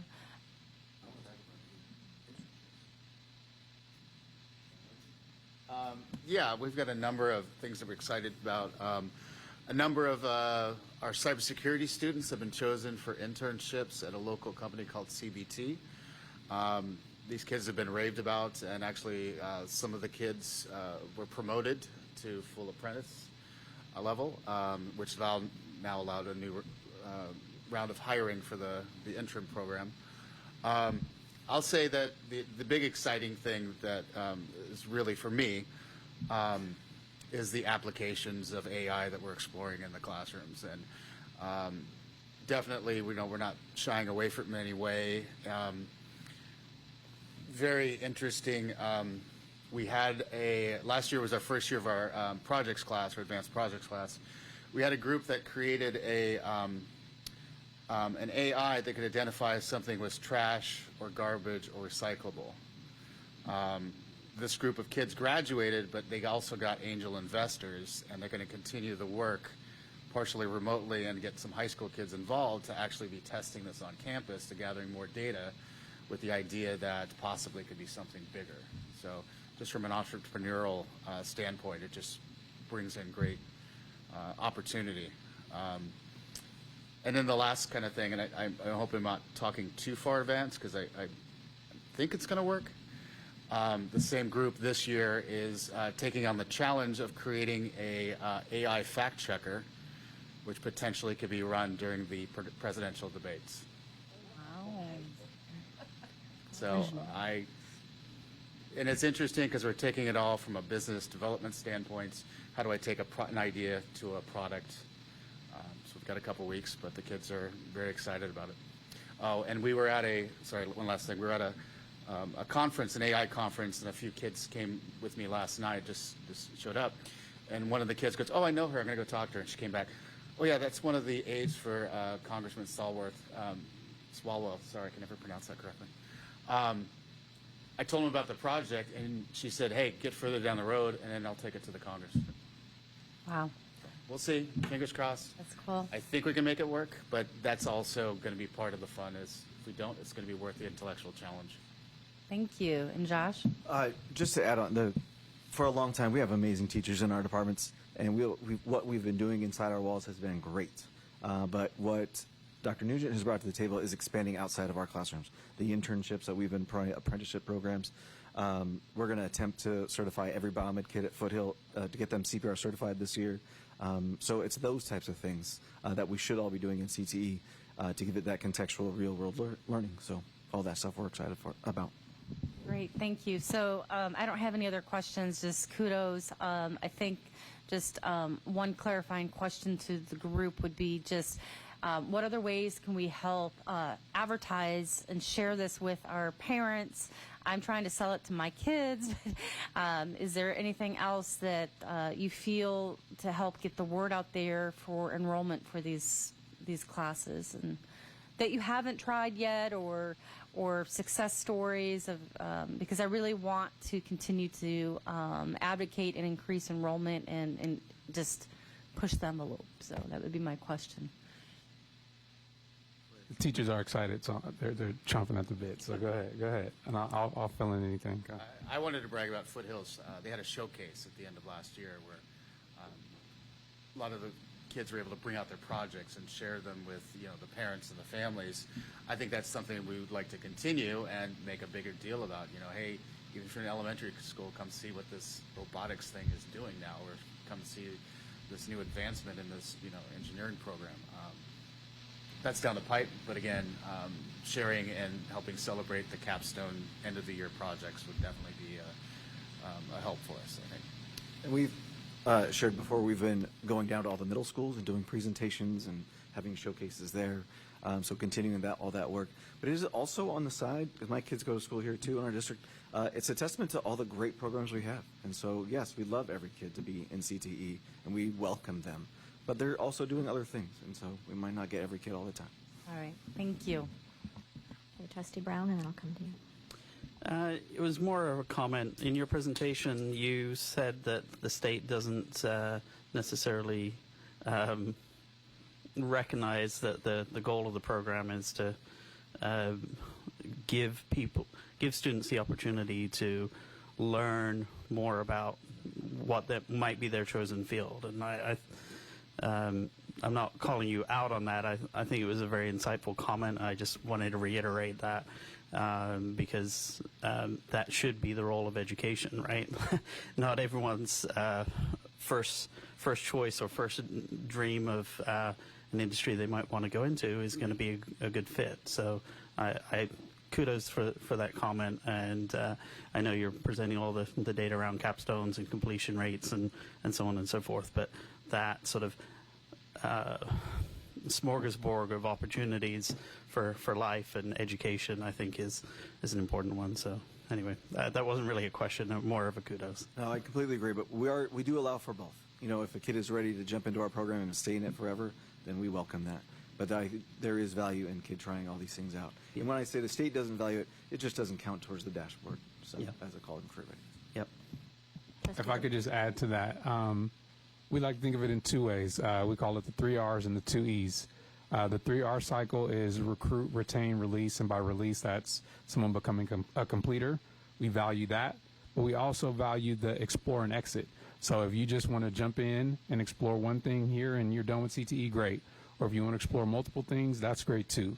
So we recognize that they're essentially those two paths, and so we're just presenting that data and celebrating and supporting students as they choose whichever one they decide. Excellent. Thank you. Before I start, can I just ask, can I go after this to my car really quick? I'm absolutely freezing. Yeah. Is that fine? Okay. I have a sweatshirt there. Anyways, I just want to say thank you. I was in the culinary pathway, and I'm in the business pathway. It's really fun to explore, as you said. I think I value CTE for the fact that I can explore, not progress. That's what I personally look like, and that's personally what I like. Sorry, I think that's what education should be about. But I have quite a bit of comments. I'm sorry, so cold.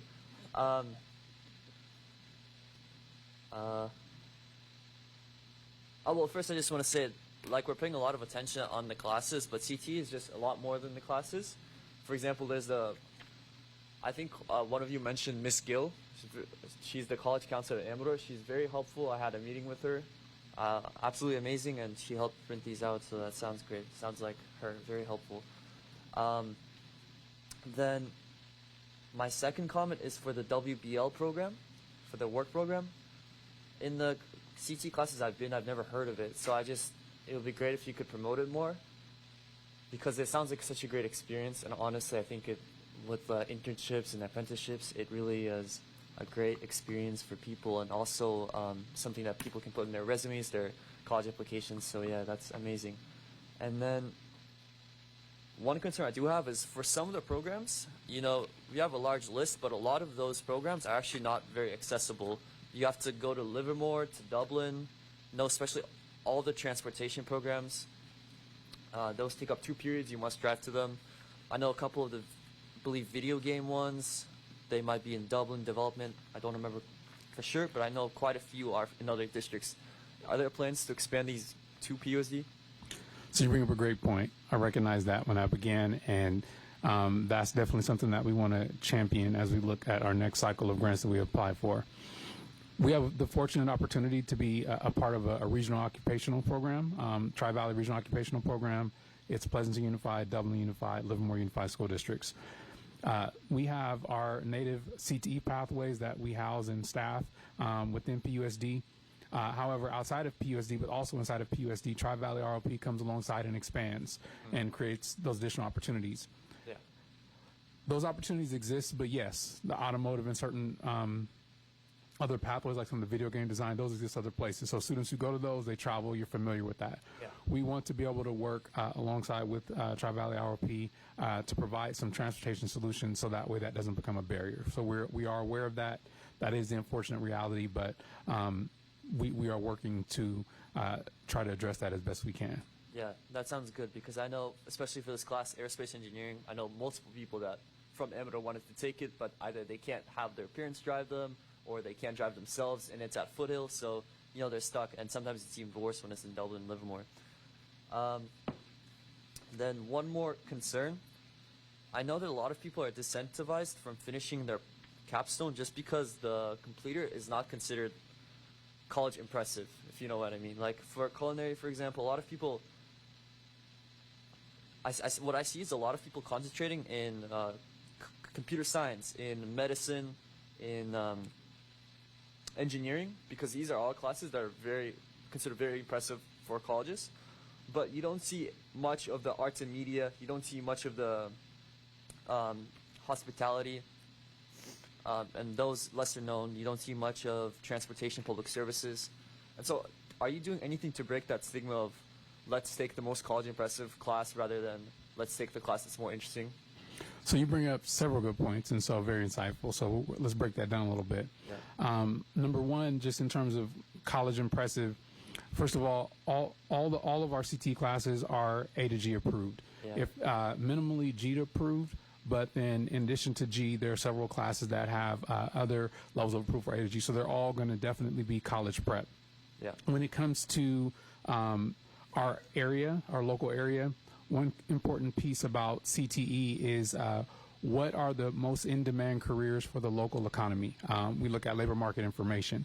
In this area, not just here locally in the Tri-Valley and the Bay Area, those careers in the biomedical sciences and the computer sciences and engineering, those are highly high growth areas that a lot of students want to pursue for the fact that they know that they can make a great income when they graduate high school and go to college.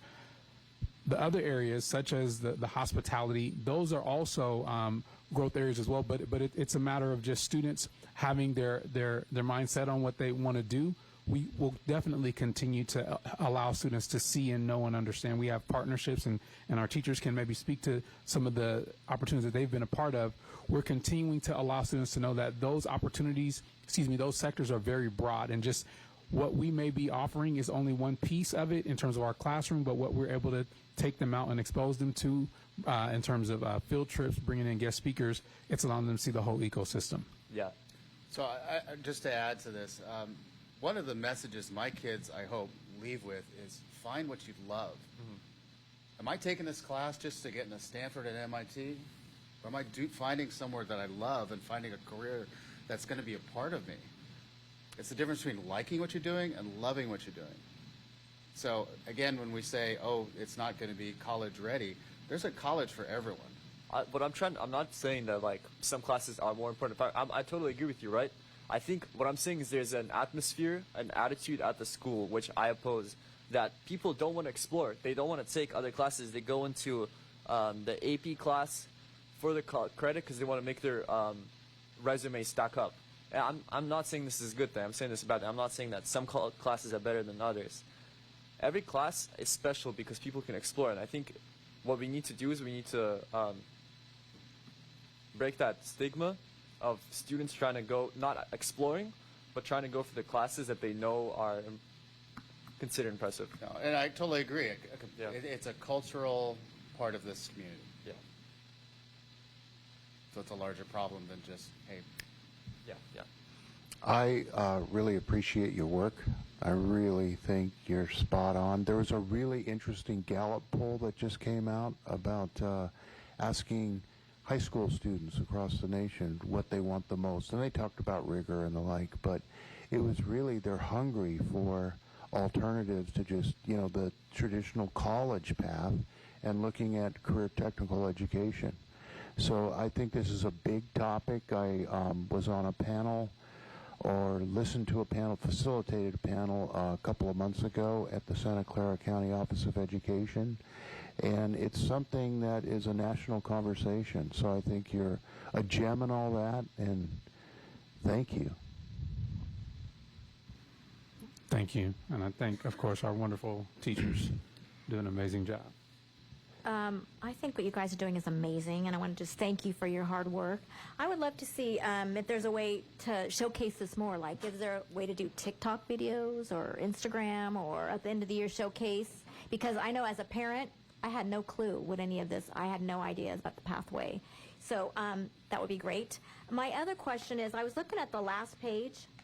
This is pretty impressive, all of these grants. Who was the one who had to fill out all this paper? This is a lot of money that we're getting. We need to have credit where credit's due. Who was doing all this hard work? It's very much a team effort. Yeah, absolutely. We have a great team that works on it all the time, depending on the sector, the focus that it's on. We'll pull in the culinary teachers, we'll pull in the biomed teachers, and we just got an attitude of now we're hungry to keep winning, and so we got people that are always willing to work on it. Well, I just want to appreciate the effort because that's a lot of money. So I want to just acknowledge, so we have these two phenomenal teachers here, but there are also 3 other teachers who are not here. There's Julia Ford, there's Gary Johnson, and also Megan Littman. So these teachers, they're part of our CT leadership team. So in the same way that you have your cabinet, essentially, for CTE, because we have our department chairs really working to support across the core sector. So the team really, when we say the team, there's several people, and then we have, depending on the grant, others, but for the sake of this conversation, because we have the next presentation as well, we'll talk more. We have a phenomenal team, and they do an amazing job. Yeah, it's amazing. We have a lot because of you, so thank you very much. We do have one public comment.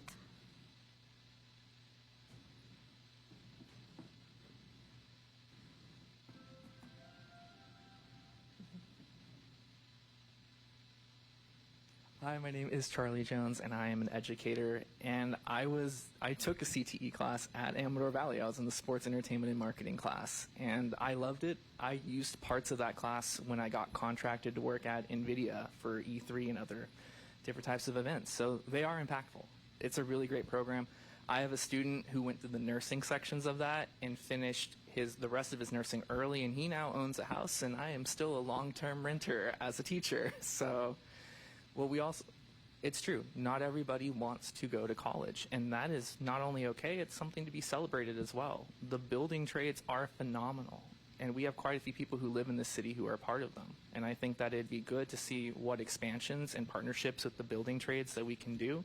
I know painters, iron workers are always really up to doing visits and being parts of that, but I also want to make sure that our Measure I funds and the bonds that we do are helping to renovate and modernize our schools, to really work with our CTE pathways to make sure the classrooms for the ones that are on campus are working really well, but also our accessibility for getting towards the ones that are off campus. The other thing is, writing grants is a lot of work. I don't envy you in the slightest. I applaud you, but that's a lot of work to put onto anyone, especially one person. And you really, as a district, might want to consider looking into a grant writer specifically, because they end up paying for themselves in the ends, but also looking for other grants that you can have or that you can do. Or if we forward ones to you, helping us to write them, so it's not just on our own. But I love our CT our pathways. I'm really proud of the programs that you've built and expanded over time. And I think another area that's really good is you work somewhat with the Chamber of Commerce, but seeing how to expand that. My last one is, I really appreciate the fact that you are doing field trips and tours of HBCUs. I have a lot of students where I teach that love those schools. One of my students got accepted to Howard last year. They are phenomenal. I know North Carolina Agricultural and Tech is the one that I know really well. So I just wanted to say, you do a lot of work. You put in a lot of time in this, and I know how special that is to you, and I appreciate you. Thank you very much. Okay, we're going to move on to report, discussion, annual board update on work experience education and work-based learning. So I can introduce this one as well, President Carry On, and I just wanted to say I told you that would be an impressive presentation, that last one, and I just really want to applaud. He's going to stay up, but I want to applaud Dr. Nugent for really working on all those grants and doing all these great things that he just presented to you with the team, of course, but it's his leadership that I just want to acknowledge as well. This item is also a report and discussion item on our work experience education and work-based learning programs, and we have our work experience teacher, Kelsey Hartman, who has joined Dr. Nugent, and without further ado, Dr. Nugent, please take it away. All right, so thank you all. This presentation is going to extend because the CTE and the work-based learning and work experience education go hand in hand. So Kelsey is joining us tonight, and we're going to kick it off. Our objectives for tonight are to provide an overview of our work experience education program and our work-based learning programs for the 23-24 school years, and then also present their connection to the associated dashboard measures that will help close the performance gaps and increase student achievement. So we'll have Kelsey begin.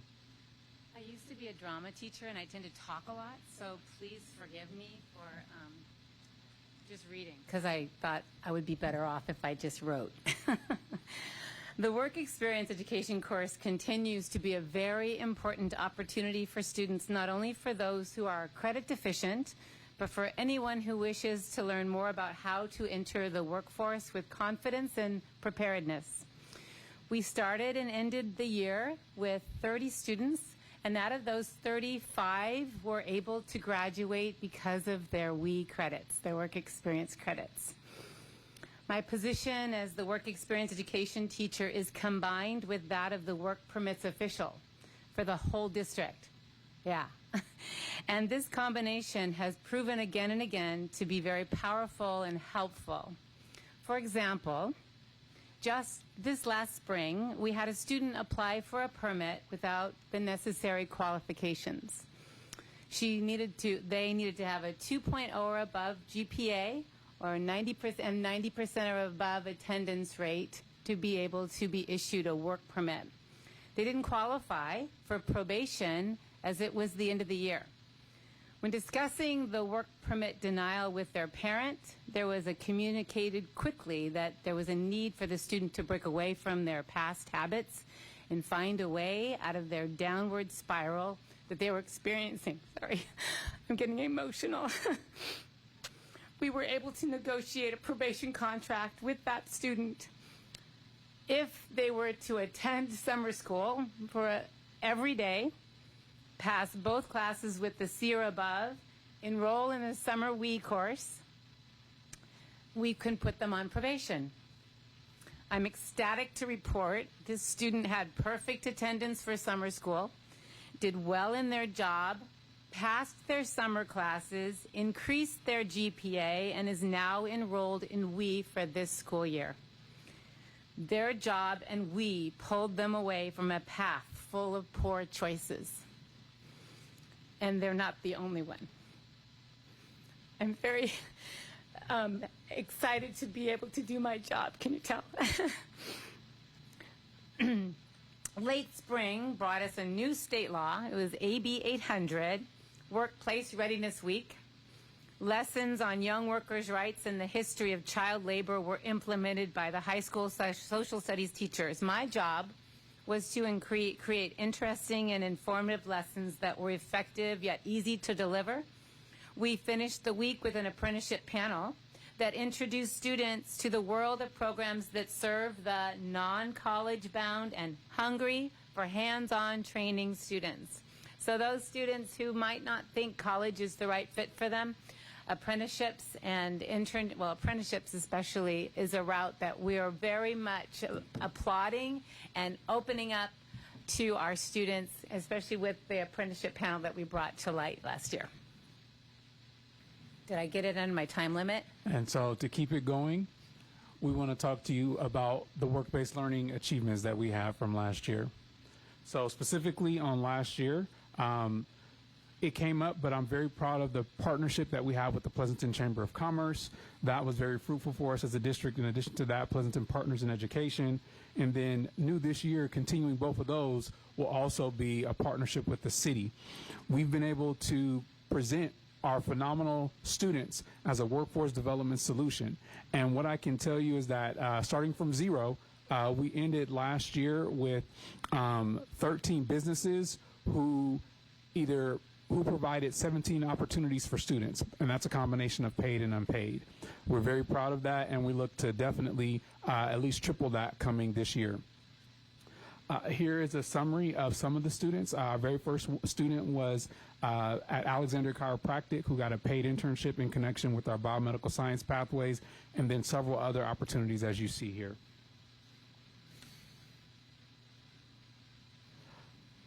Our work-based learning teacher, who was not able to make it tonight, created this student hub for work-based learning where all our opportunities were posted.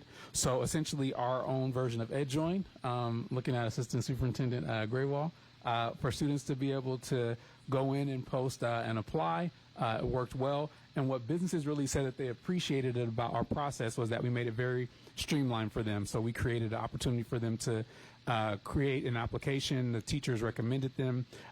They submitted their resumes. So it made it very streamlined for employers to screen and select their students.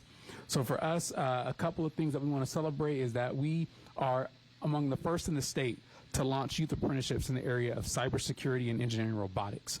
We received an initial grant for planning and then a following grant this year to implement. And so in cybersecurity, you heard just mentioned California Business Technologies. They brought on not only paid interns, but they brought on 2 paid apprentices this summer. And then we have two paid apprentices also at Kensington Laboratories. All that began in June of 2024. Continuing along, I want to go back real quick. We were able to expand our work-based learning team, and we're at the final stages of achieving official registration of our two sets of registered our 2 sets of standards for our registered apprenticeship programs. So that's very exciting. We're going to keep that going, registering more, and even creating pre-apprenticeships. As we prepare to close, here are just a few pictures for your viewing pleasure. We were able to partner with the Tri-Valley Career Center this year for their first ever opportunity to provide CNA training for minors. This was phenomenal, never been done before. They were so impressed by our students. So we're going to keep that going, and that's going to be one of the pre-apprenticeships that we launched this year. So we had 5 students go through and complete that program. And then this is students at California Business Technology, our interns and apprentices. So we're very excited for our community who is, and this is Kensington Laboratories, our 2 youth apprentices in engineering robotics. So we're very excited. am very pleased for what we have accomplished, and again, looking ahead to do even more. Thank you. Okay. Trustee Brown?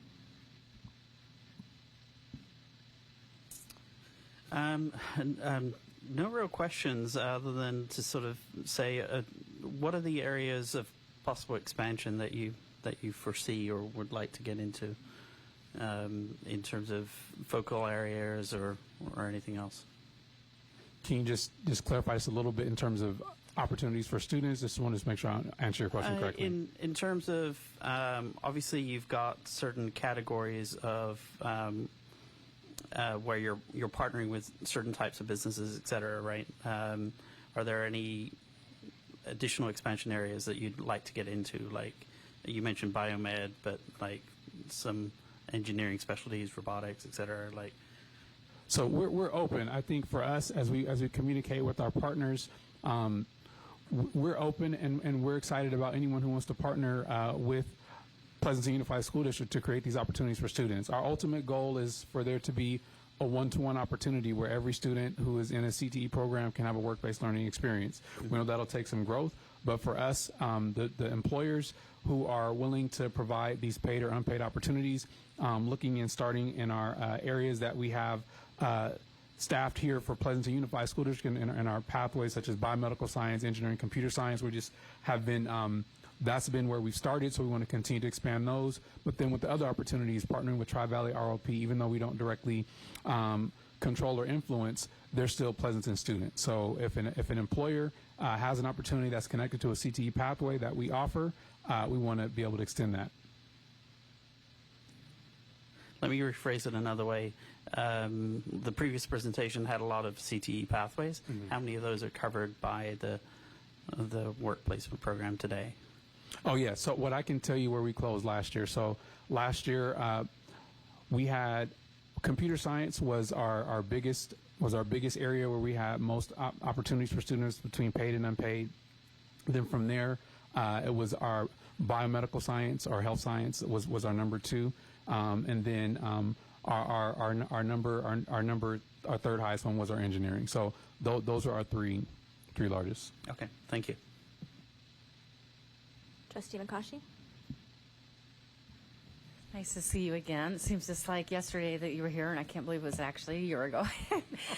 I'd like you to elaborate a little bit further on opportunities for students that are not college-bound. And what avenues, ways to inform parents of these opportunities. This hits home very close to me. I have a child that I'm beginning to realize that that child may not pursue college right away. May do better in an alternative option, trade school, and so I'm very intrigued about both in apprenticeships and internships that you mentioned, both of you, but also, how can we connect those students to become aware of these opportunities? That's my question. So, great question. Thank you.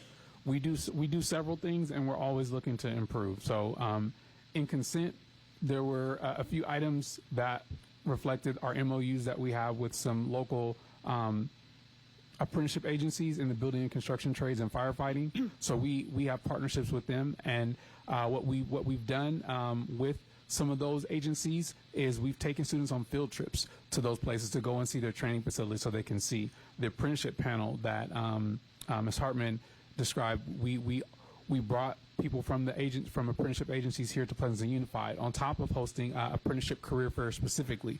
So we're taking students out, we're holding panels, we are holding career fairs, on top of the fact that we have our college and career ratings program, Zello, where students are taking assessments to understand and know what their strengths are, what their interests are, and how we can help them pursue those goals. So we're really working strategically, but at the same time, we're open to more and more feedback on how we can help each student know and understand and feel proud about the path that they and their parents feel will be best for them. And I just wanted to add, I think, the Instagram, we have to figure out how to reach them because we're sending out emails, but it's a very outdated, antiquated effect. So my other question would be, looking at the data and the students that are currently enrolled with the WE, is it only available to juniors Juniors and seniors. Because I know the work permit options can be available for students as young as 14. Yes, but pending the they hours fit they're their- allowed to work are very different, but Correct. up to 16. Yeah. So my question is, it's available for all students, regardless if they're Foothill or Village or whatever I camp? have students at all 4 high schools. Okay. So then my other question would be pretty much going back to the story that you shared, helping a student that was struggling, and this was like the change of direction for that student. Has there been any research or investigation in regards to students who do have challenges with chronic absenteeism and recruiting, talking to those families about this potential program?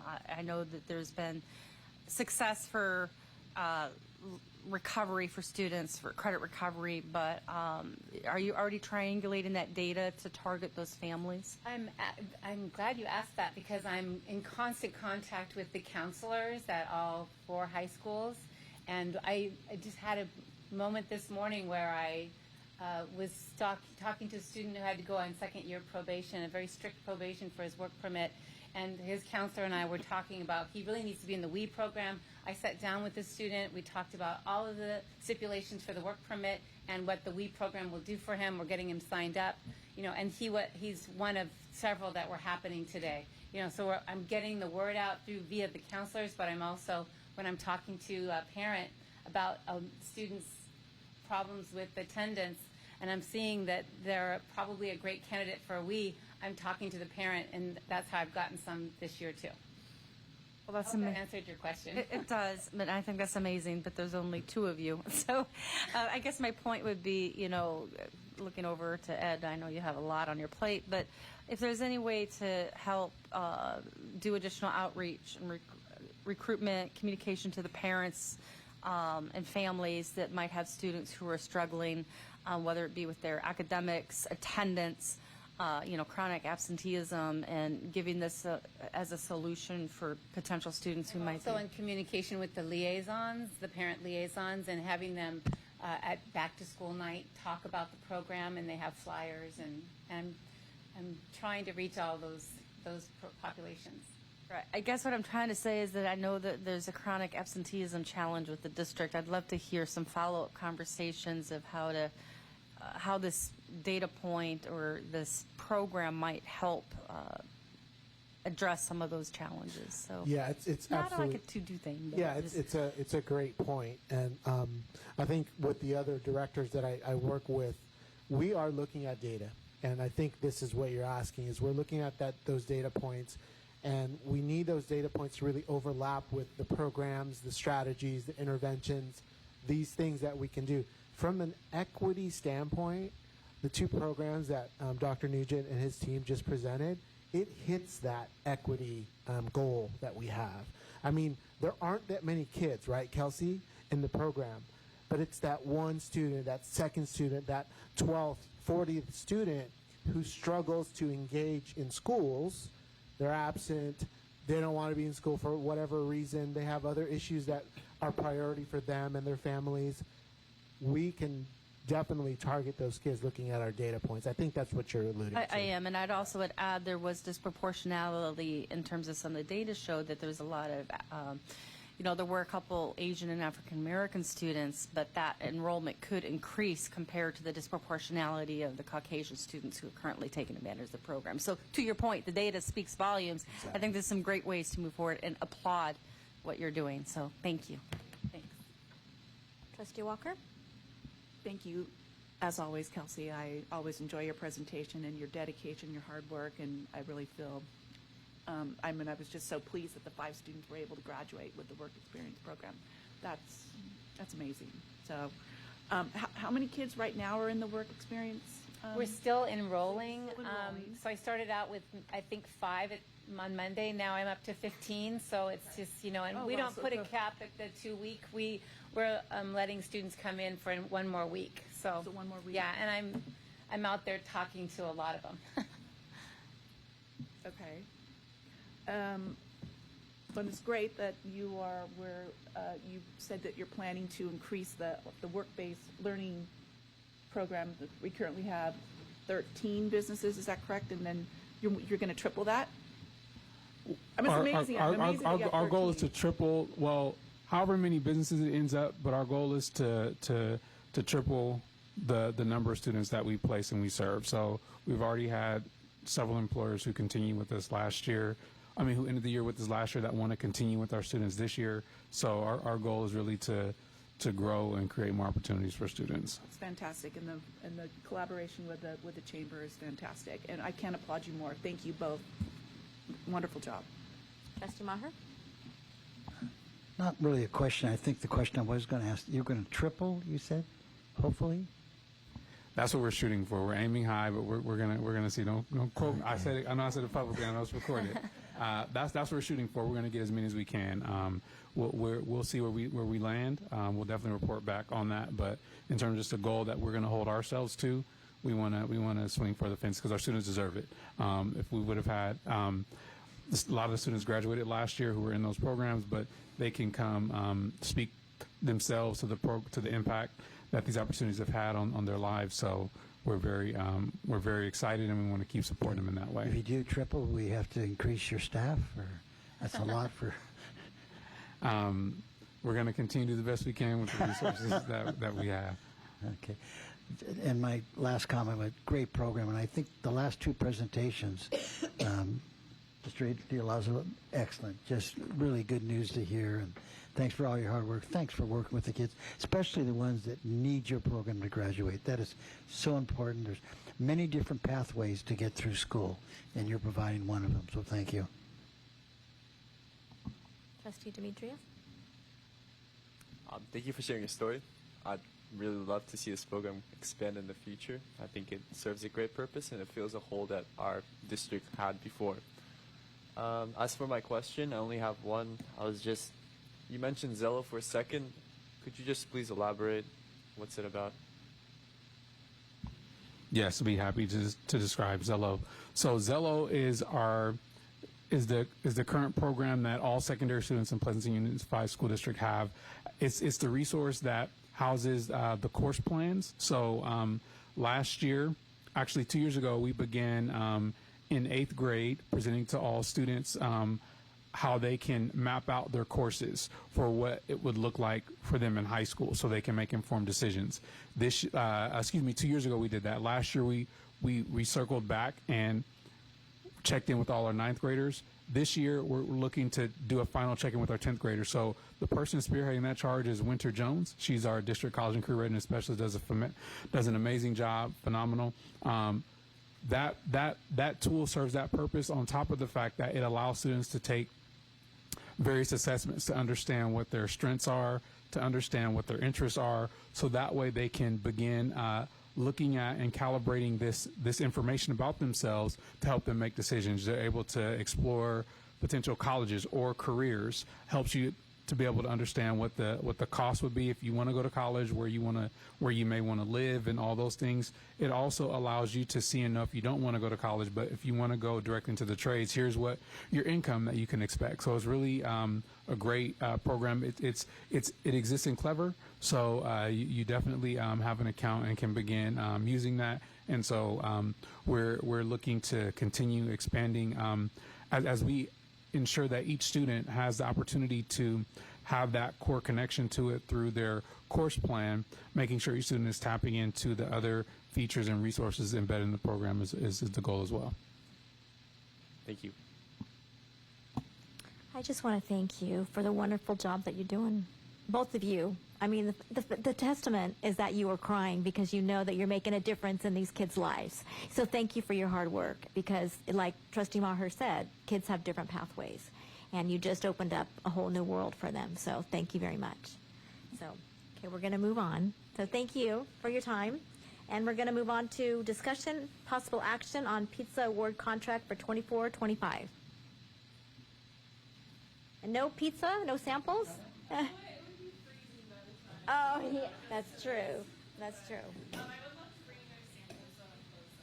Okay, okay. We'll always take it.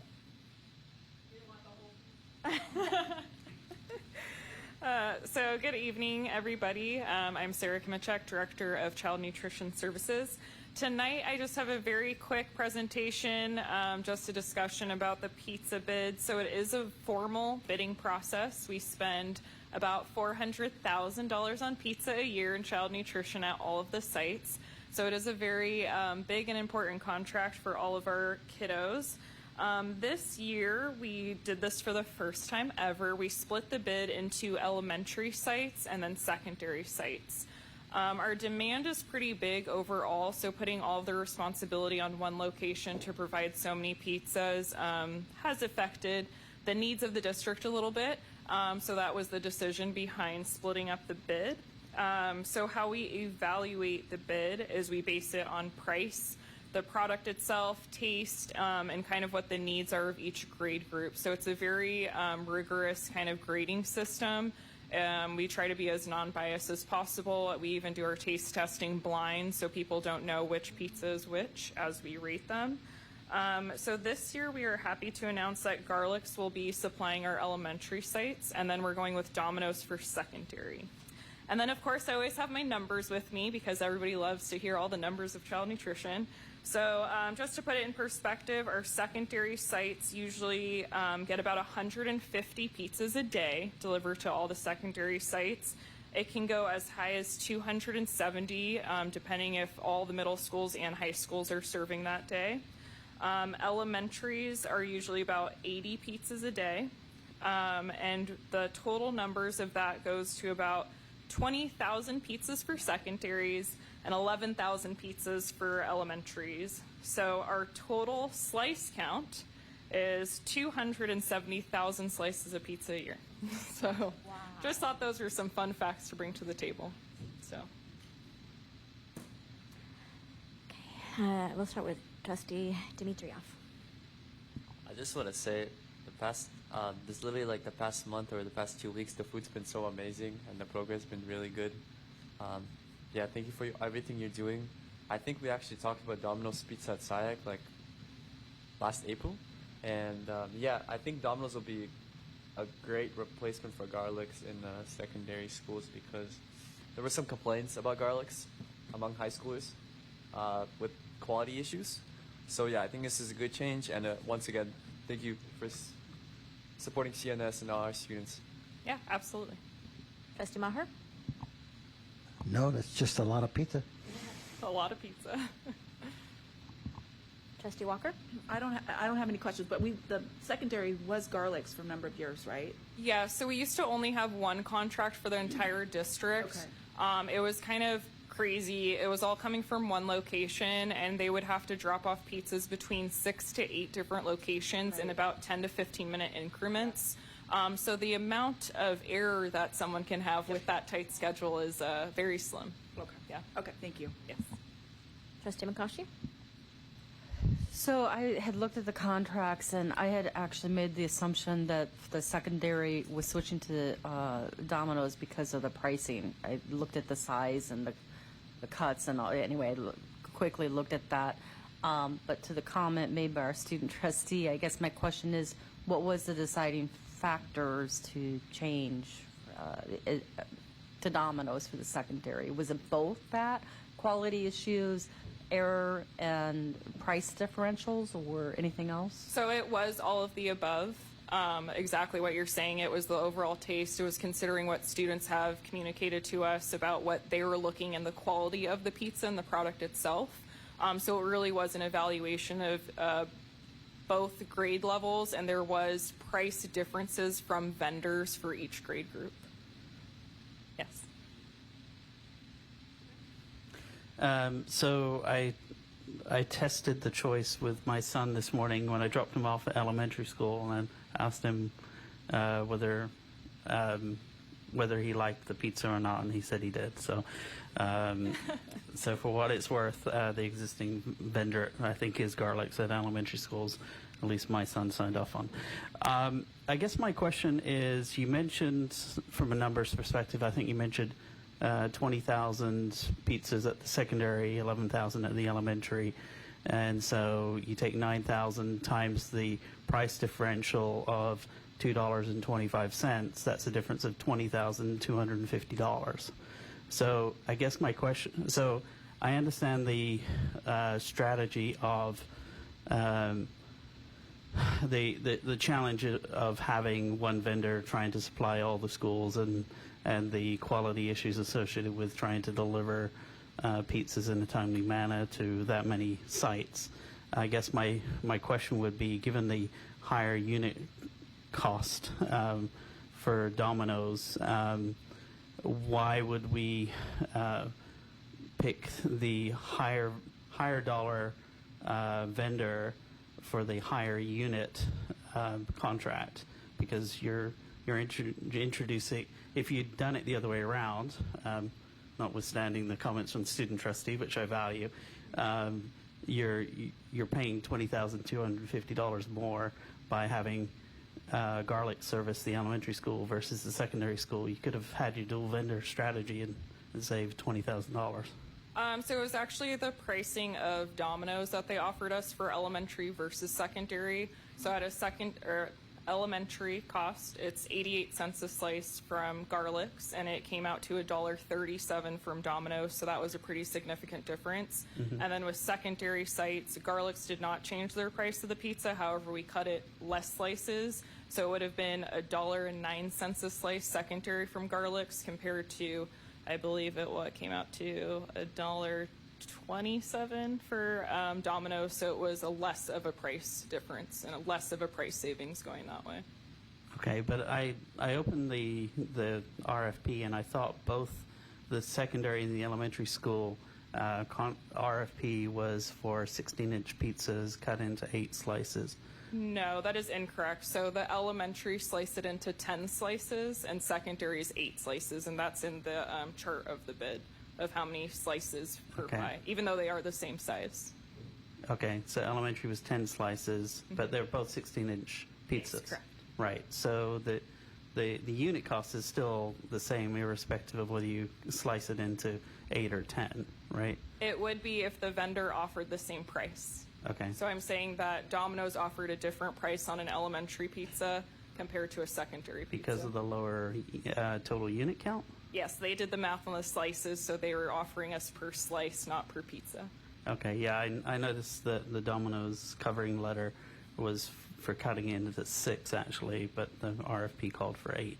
But I presume that was negotiated. And Domino's for elementary? I'm not sure which. I just noticed in the covering letter for Domino's, they were talking about 6 slices, and the RFP called for 8.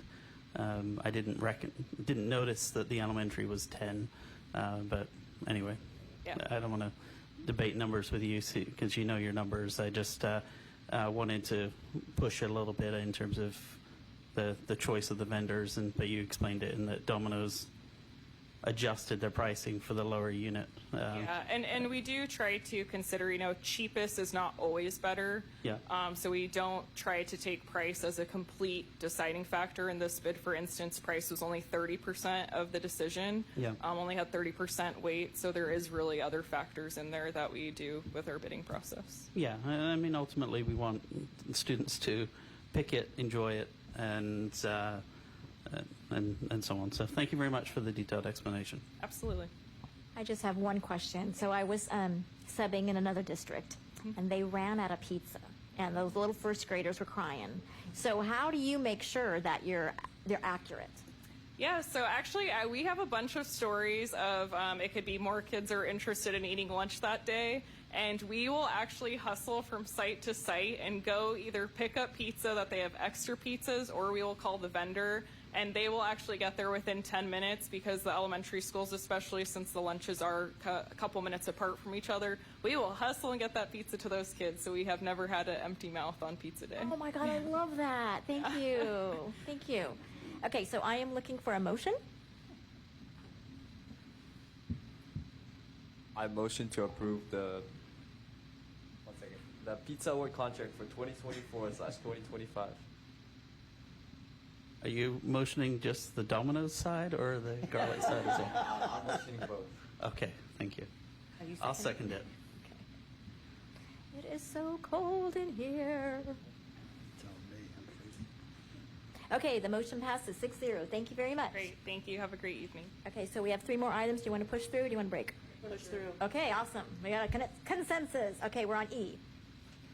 Okay, Just- we have 3 items, and we will do them rapidly. So this one is for the Amador Theater transfer agreement between the Pleasanton Unified School District and the City of Pleasanton. The district and the city have been in discussions for a while regarding the transfer of this property back to the district, given that the district has passed the Measure I bond to replace the theater. And so earlier in the year, the city approached the district to start that process for August, and so that the district would take occupancy of that theater beginning September 1st. And so we worked together on the agreement, which transfers that theater back to the district for the purchase price of $100, which was in our original contract back in 1988 when the theater was conveyed to the city. And at that time, the arrangement worked because the city did not have a theater and needed a theater for its purposes in the community, and the district needed support for maintenance and operations of that. Over the years, the city has opened a new theater at the Firehouse Arts Center, and their need for this theater has decreased.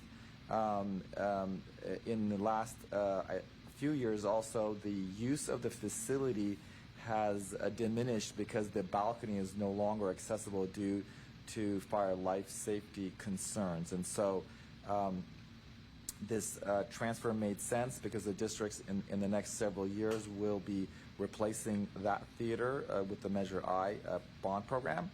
And it also comes timely because at the impact from the fire in the small gym has decreased the school's ability for a facility space, and so they're going to be able to move some of their activities that occur in the multi-purpose to the theater during the day and other times, and open up their multi-purpose for some of their physical activity needs. So with that, the city council approved and took action earlier on this on Tuesday, and we're bringing it to the school board and recommending the approval of the Amador Theater transfer agreement between the Pleasanton Unified School District and the City of Pleasanton. Trustee Brown? No, the main question I had was why now, and I think you answered it in terms of because of the gym, we could use the space. Because my only point was if we're going to tear it down in 2 or 3 years, why do we need it to transfer it now? But you've answered that question, so great job. Thank you. Trustee McCoshey? No questions. Okay. Trustee Walker? No questions. Okay. Trustee? No questions. I have 2 questions.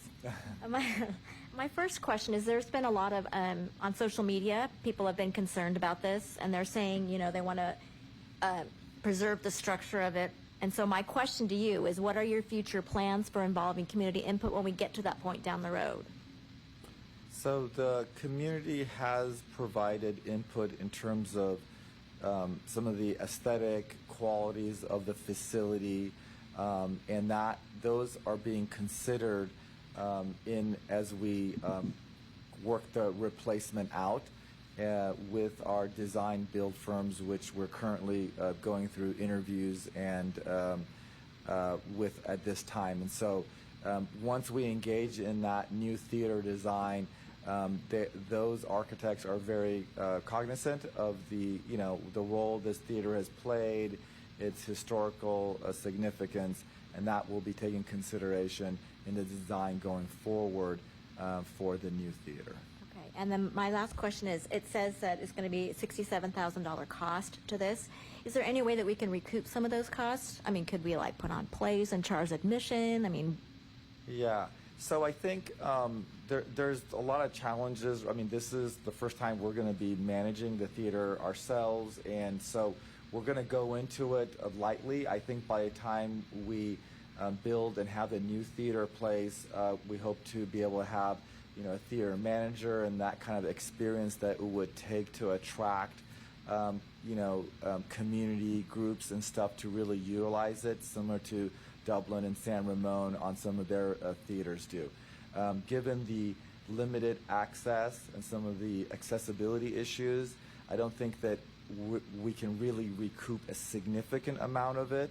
But I think that amount is what the city indicated it took for them to operate it.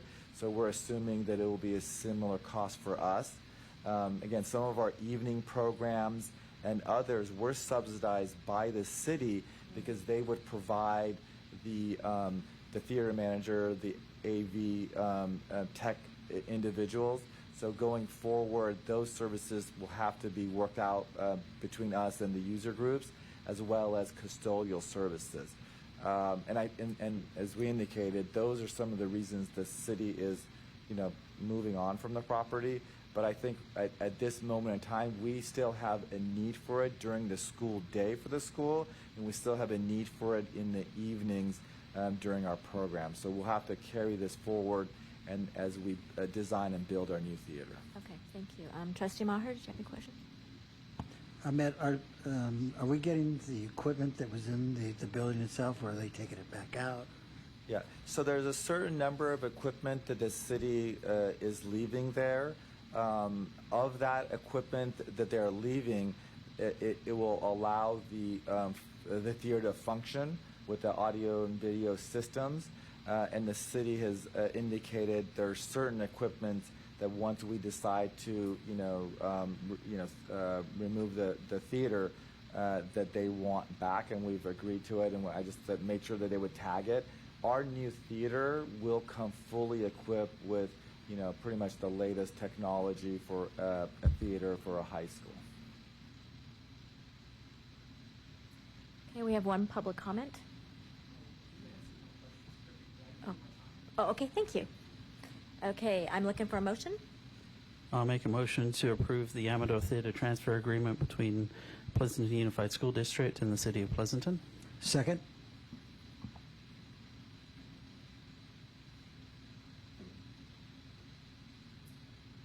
Okay, the motion passes 6-0. Okay, F, discussion action architectural agreement with HED Architects for the new TK expansion project at Walnut Grove Elementary School. Go ahead, Aaron. You're all set.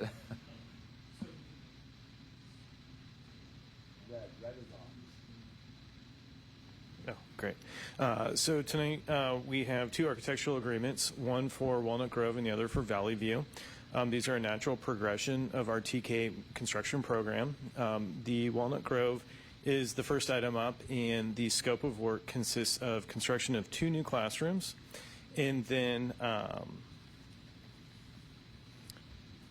2 new classrooms, renovation of a handful of other classrooms, improvements to the parking lot, as well as potential improvements to the playground, which we're still trying to kind of define what those improvements are, and potential improvements to the playground, and then renovations, or a couple of additions to restrooms within the kinder areas.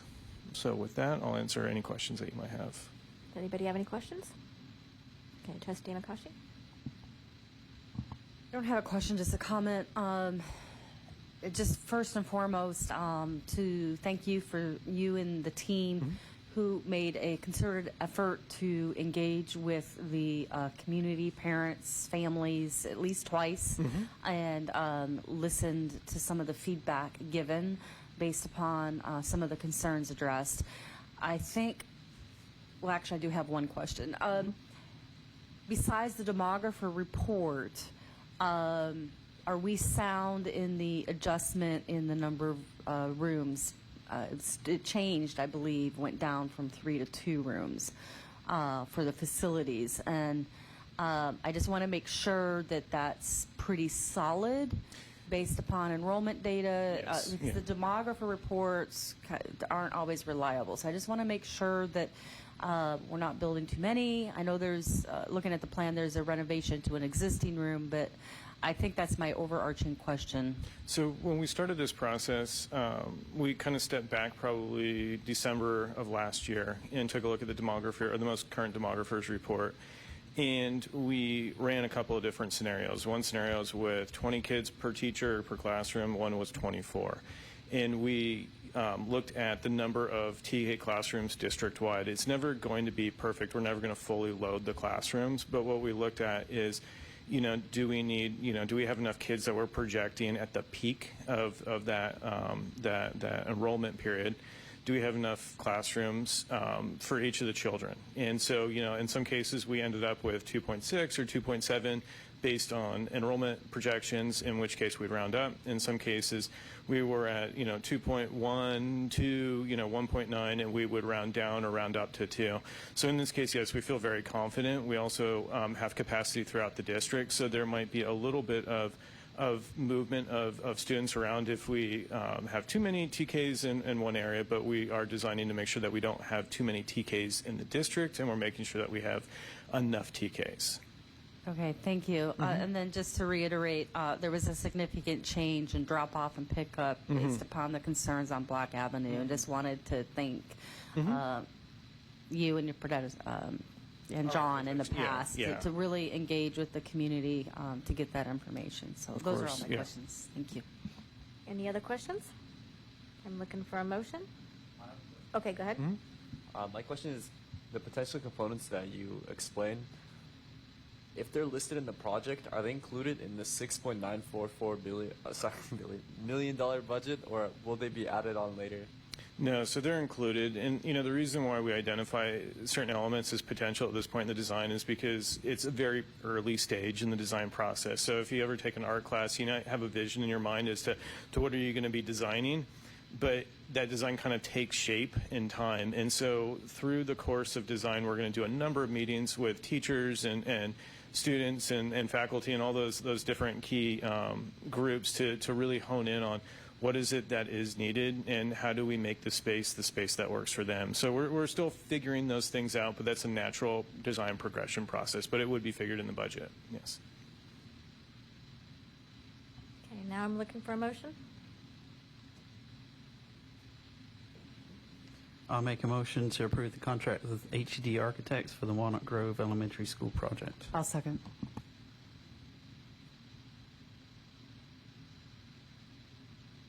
Okay, the motion passes 6-0. And we're on to G, discussion action architectural agreement with HED Architects for the new TK expansion project at Valley View Elementary School. All right, so this next item is very similar to the one that we just described. We've gone through a great deal of work with the Valley View community. We've met with them a number of different times, explored a number of different opportunities as to where those buildings can and should be placed, how many classrooms were needed, what teachers would be occupying what spaces and different scenarios. So we think we've come to the best solution that we can possibly come to with Valley View, and that's constructing 2 new classrooms, doing a light renovation in one space, and then looking at that playground space to determine whether or not we want to have a joint playground or two separate playgrounds. So we've got a little bit more design work to do, but it's the natural design progression, and we're very confident in this design, and the site is very happy that we're moving forward. Okay, do we have any questions? Trustee Maher? Not a real question, but on my visit to Valley View last week for back to school night, most of the staff in the area that you're talking about is happy with what you're proposing. They also mentioned that you did a lot of outreach, and they appreciated that, and so they're ready to move forward. We're excited for the project, yeah. This is strictly procedural. Why was it as 2 items and not 1? I'm just curious. They're distinct contractual agreements. I mean, we could have bundled them, but, we wanted an opportunity if there was any discussion on one particular one. But They're just two distinct agreements with the same architect, but they're different. They're distinct Projects. agreements. So, okay, but like it's the same funding too, so it could have been. Yeah, Measure I, but just different sites, yes. Okay, it was just a procedural question. Thank you. Trustee Brown? Every time we have an architectural project, it always seems to be about $800,000, which always seems high to me. But so, I guess there's a question in there. Did we go through a competitive bid process for this? So we created a pool early in the Measure I life cycle and identified a number of architects that fit within that pool. Ahmad, I'd have to defer to you as to how this particular architect was chosen because it happened before I got here. Yeah, so we picked a pool of architects, and with architects, it's not a low bid, it's professional services, and you negotiate the fee rates. And so we selected HED for several of our TK projects, Donlin, Fairlands. And because these projects are very similar and we were very happy with the quality of service that they were providing, we felt it was natural to continue that with these projects. And the percentages are in line with industry. For the future projects, we may open it up and say, okay, from the pool that we have, are there other architects that would be interested once the project is a little bit different for the future. So it's within that pool that we did, HED has been providing most of the services for the TK projects as of now. Right, and I recall from the prior discussions, part of the reason for having the pool and just kind of separate and spread the work was to not be single-threaded and to allow some projects to go in parallel because they may be drawing upon similar resources and that and will all that happen, stuff. Yeah. I think, with some of the future projects. Okay, all right. Thank you. We do have one public comment.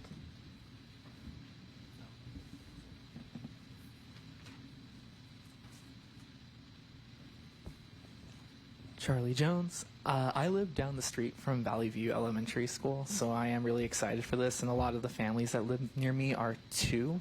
I've been out a lot in that community recently, and one of the concerns that they did want brought forward was they're loving this and they're excited about it, but they were wondering the level of the wraparound services that would then come with it, because a lot of families are commuters, and so if you work in Santa Clara and you don't get off until sometimes 5, or if you're lucky 3, but it's still rush hour traffic, how big is the time allotment for this TK program for these families, for the wraparound service, for them to be able to participate and really be a part of it?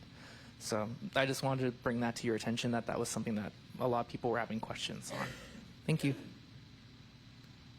Okay, I'm looking for a motion. I'll make the recommendation to approve the contract with HED Architects for the TK Construction Expansion Project at Valley View. I'll second.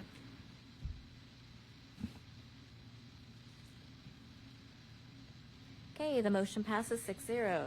So now we are at the part of board reports and requests. Okay, let's start with trustee. Do I start? Yes. I don't have much to report, to be honest. School's going well. Okay, trustee Maher?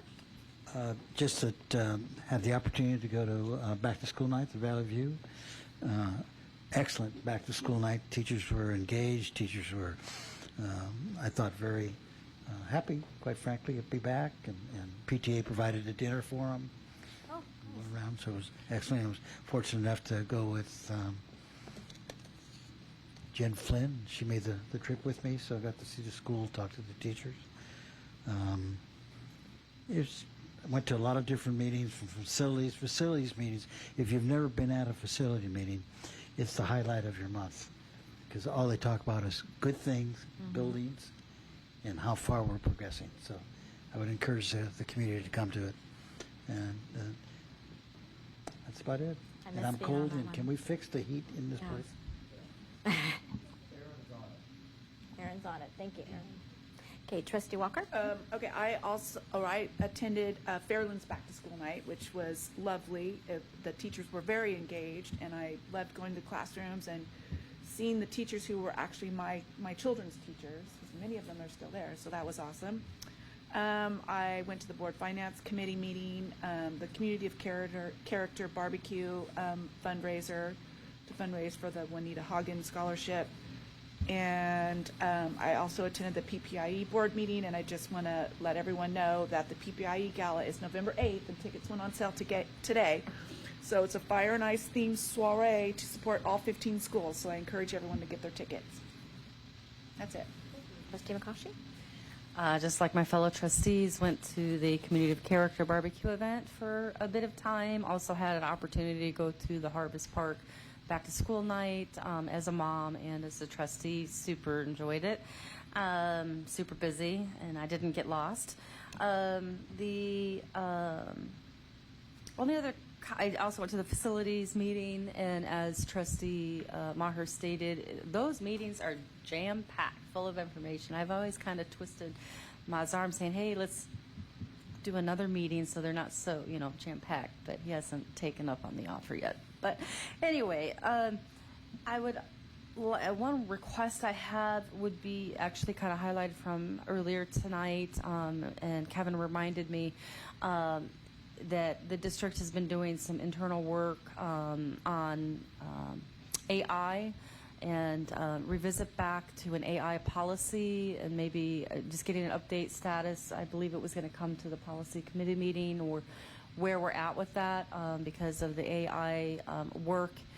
It's continuing to evolve, and so I'd like to get a tempo on where we're at with that. And then I did put a request at the facility committee meeting as well, but just again to state here, I'd like to get a status update on the COP for this facility and where we're at, and a status report to see, because I know that was something that I requested, and I'd like to get some information on that. And those are all my requests. Trustee Brown. No requests. Was unfortunately traveling for work, but did catch the board finance meeting yesterday. So we were given a preliminary view on some of the work of the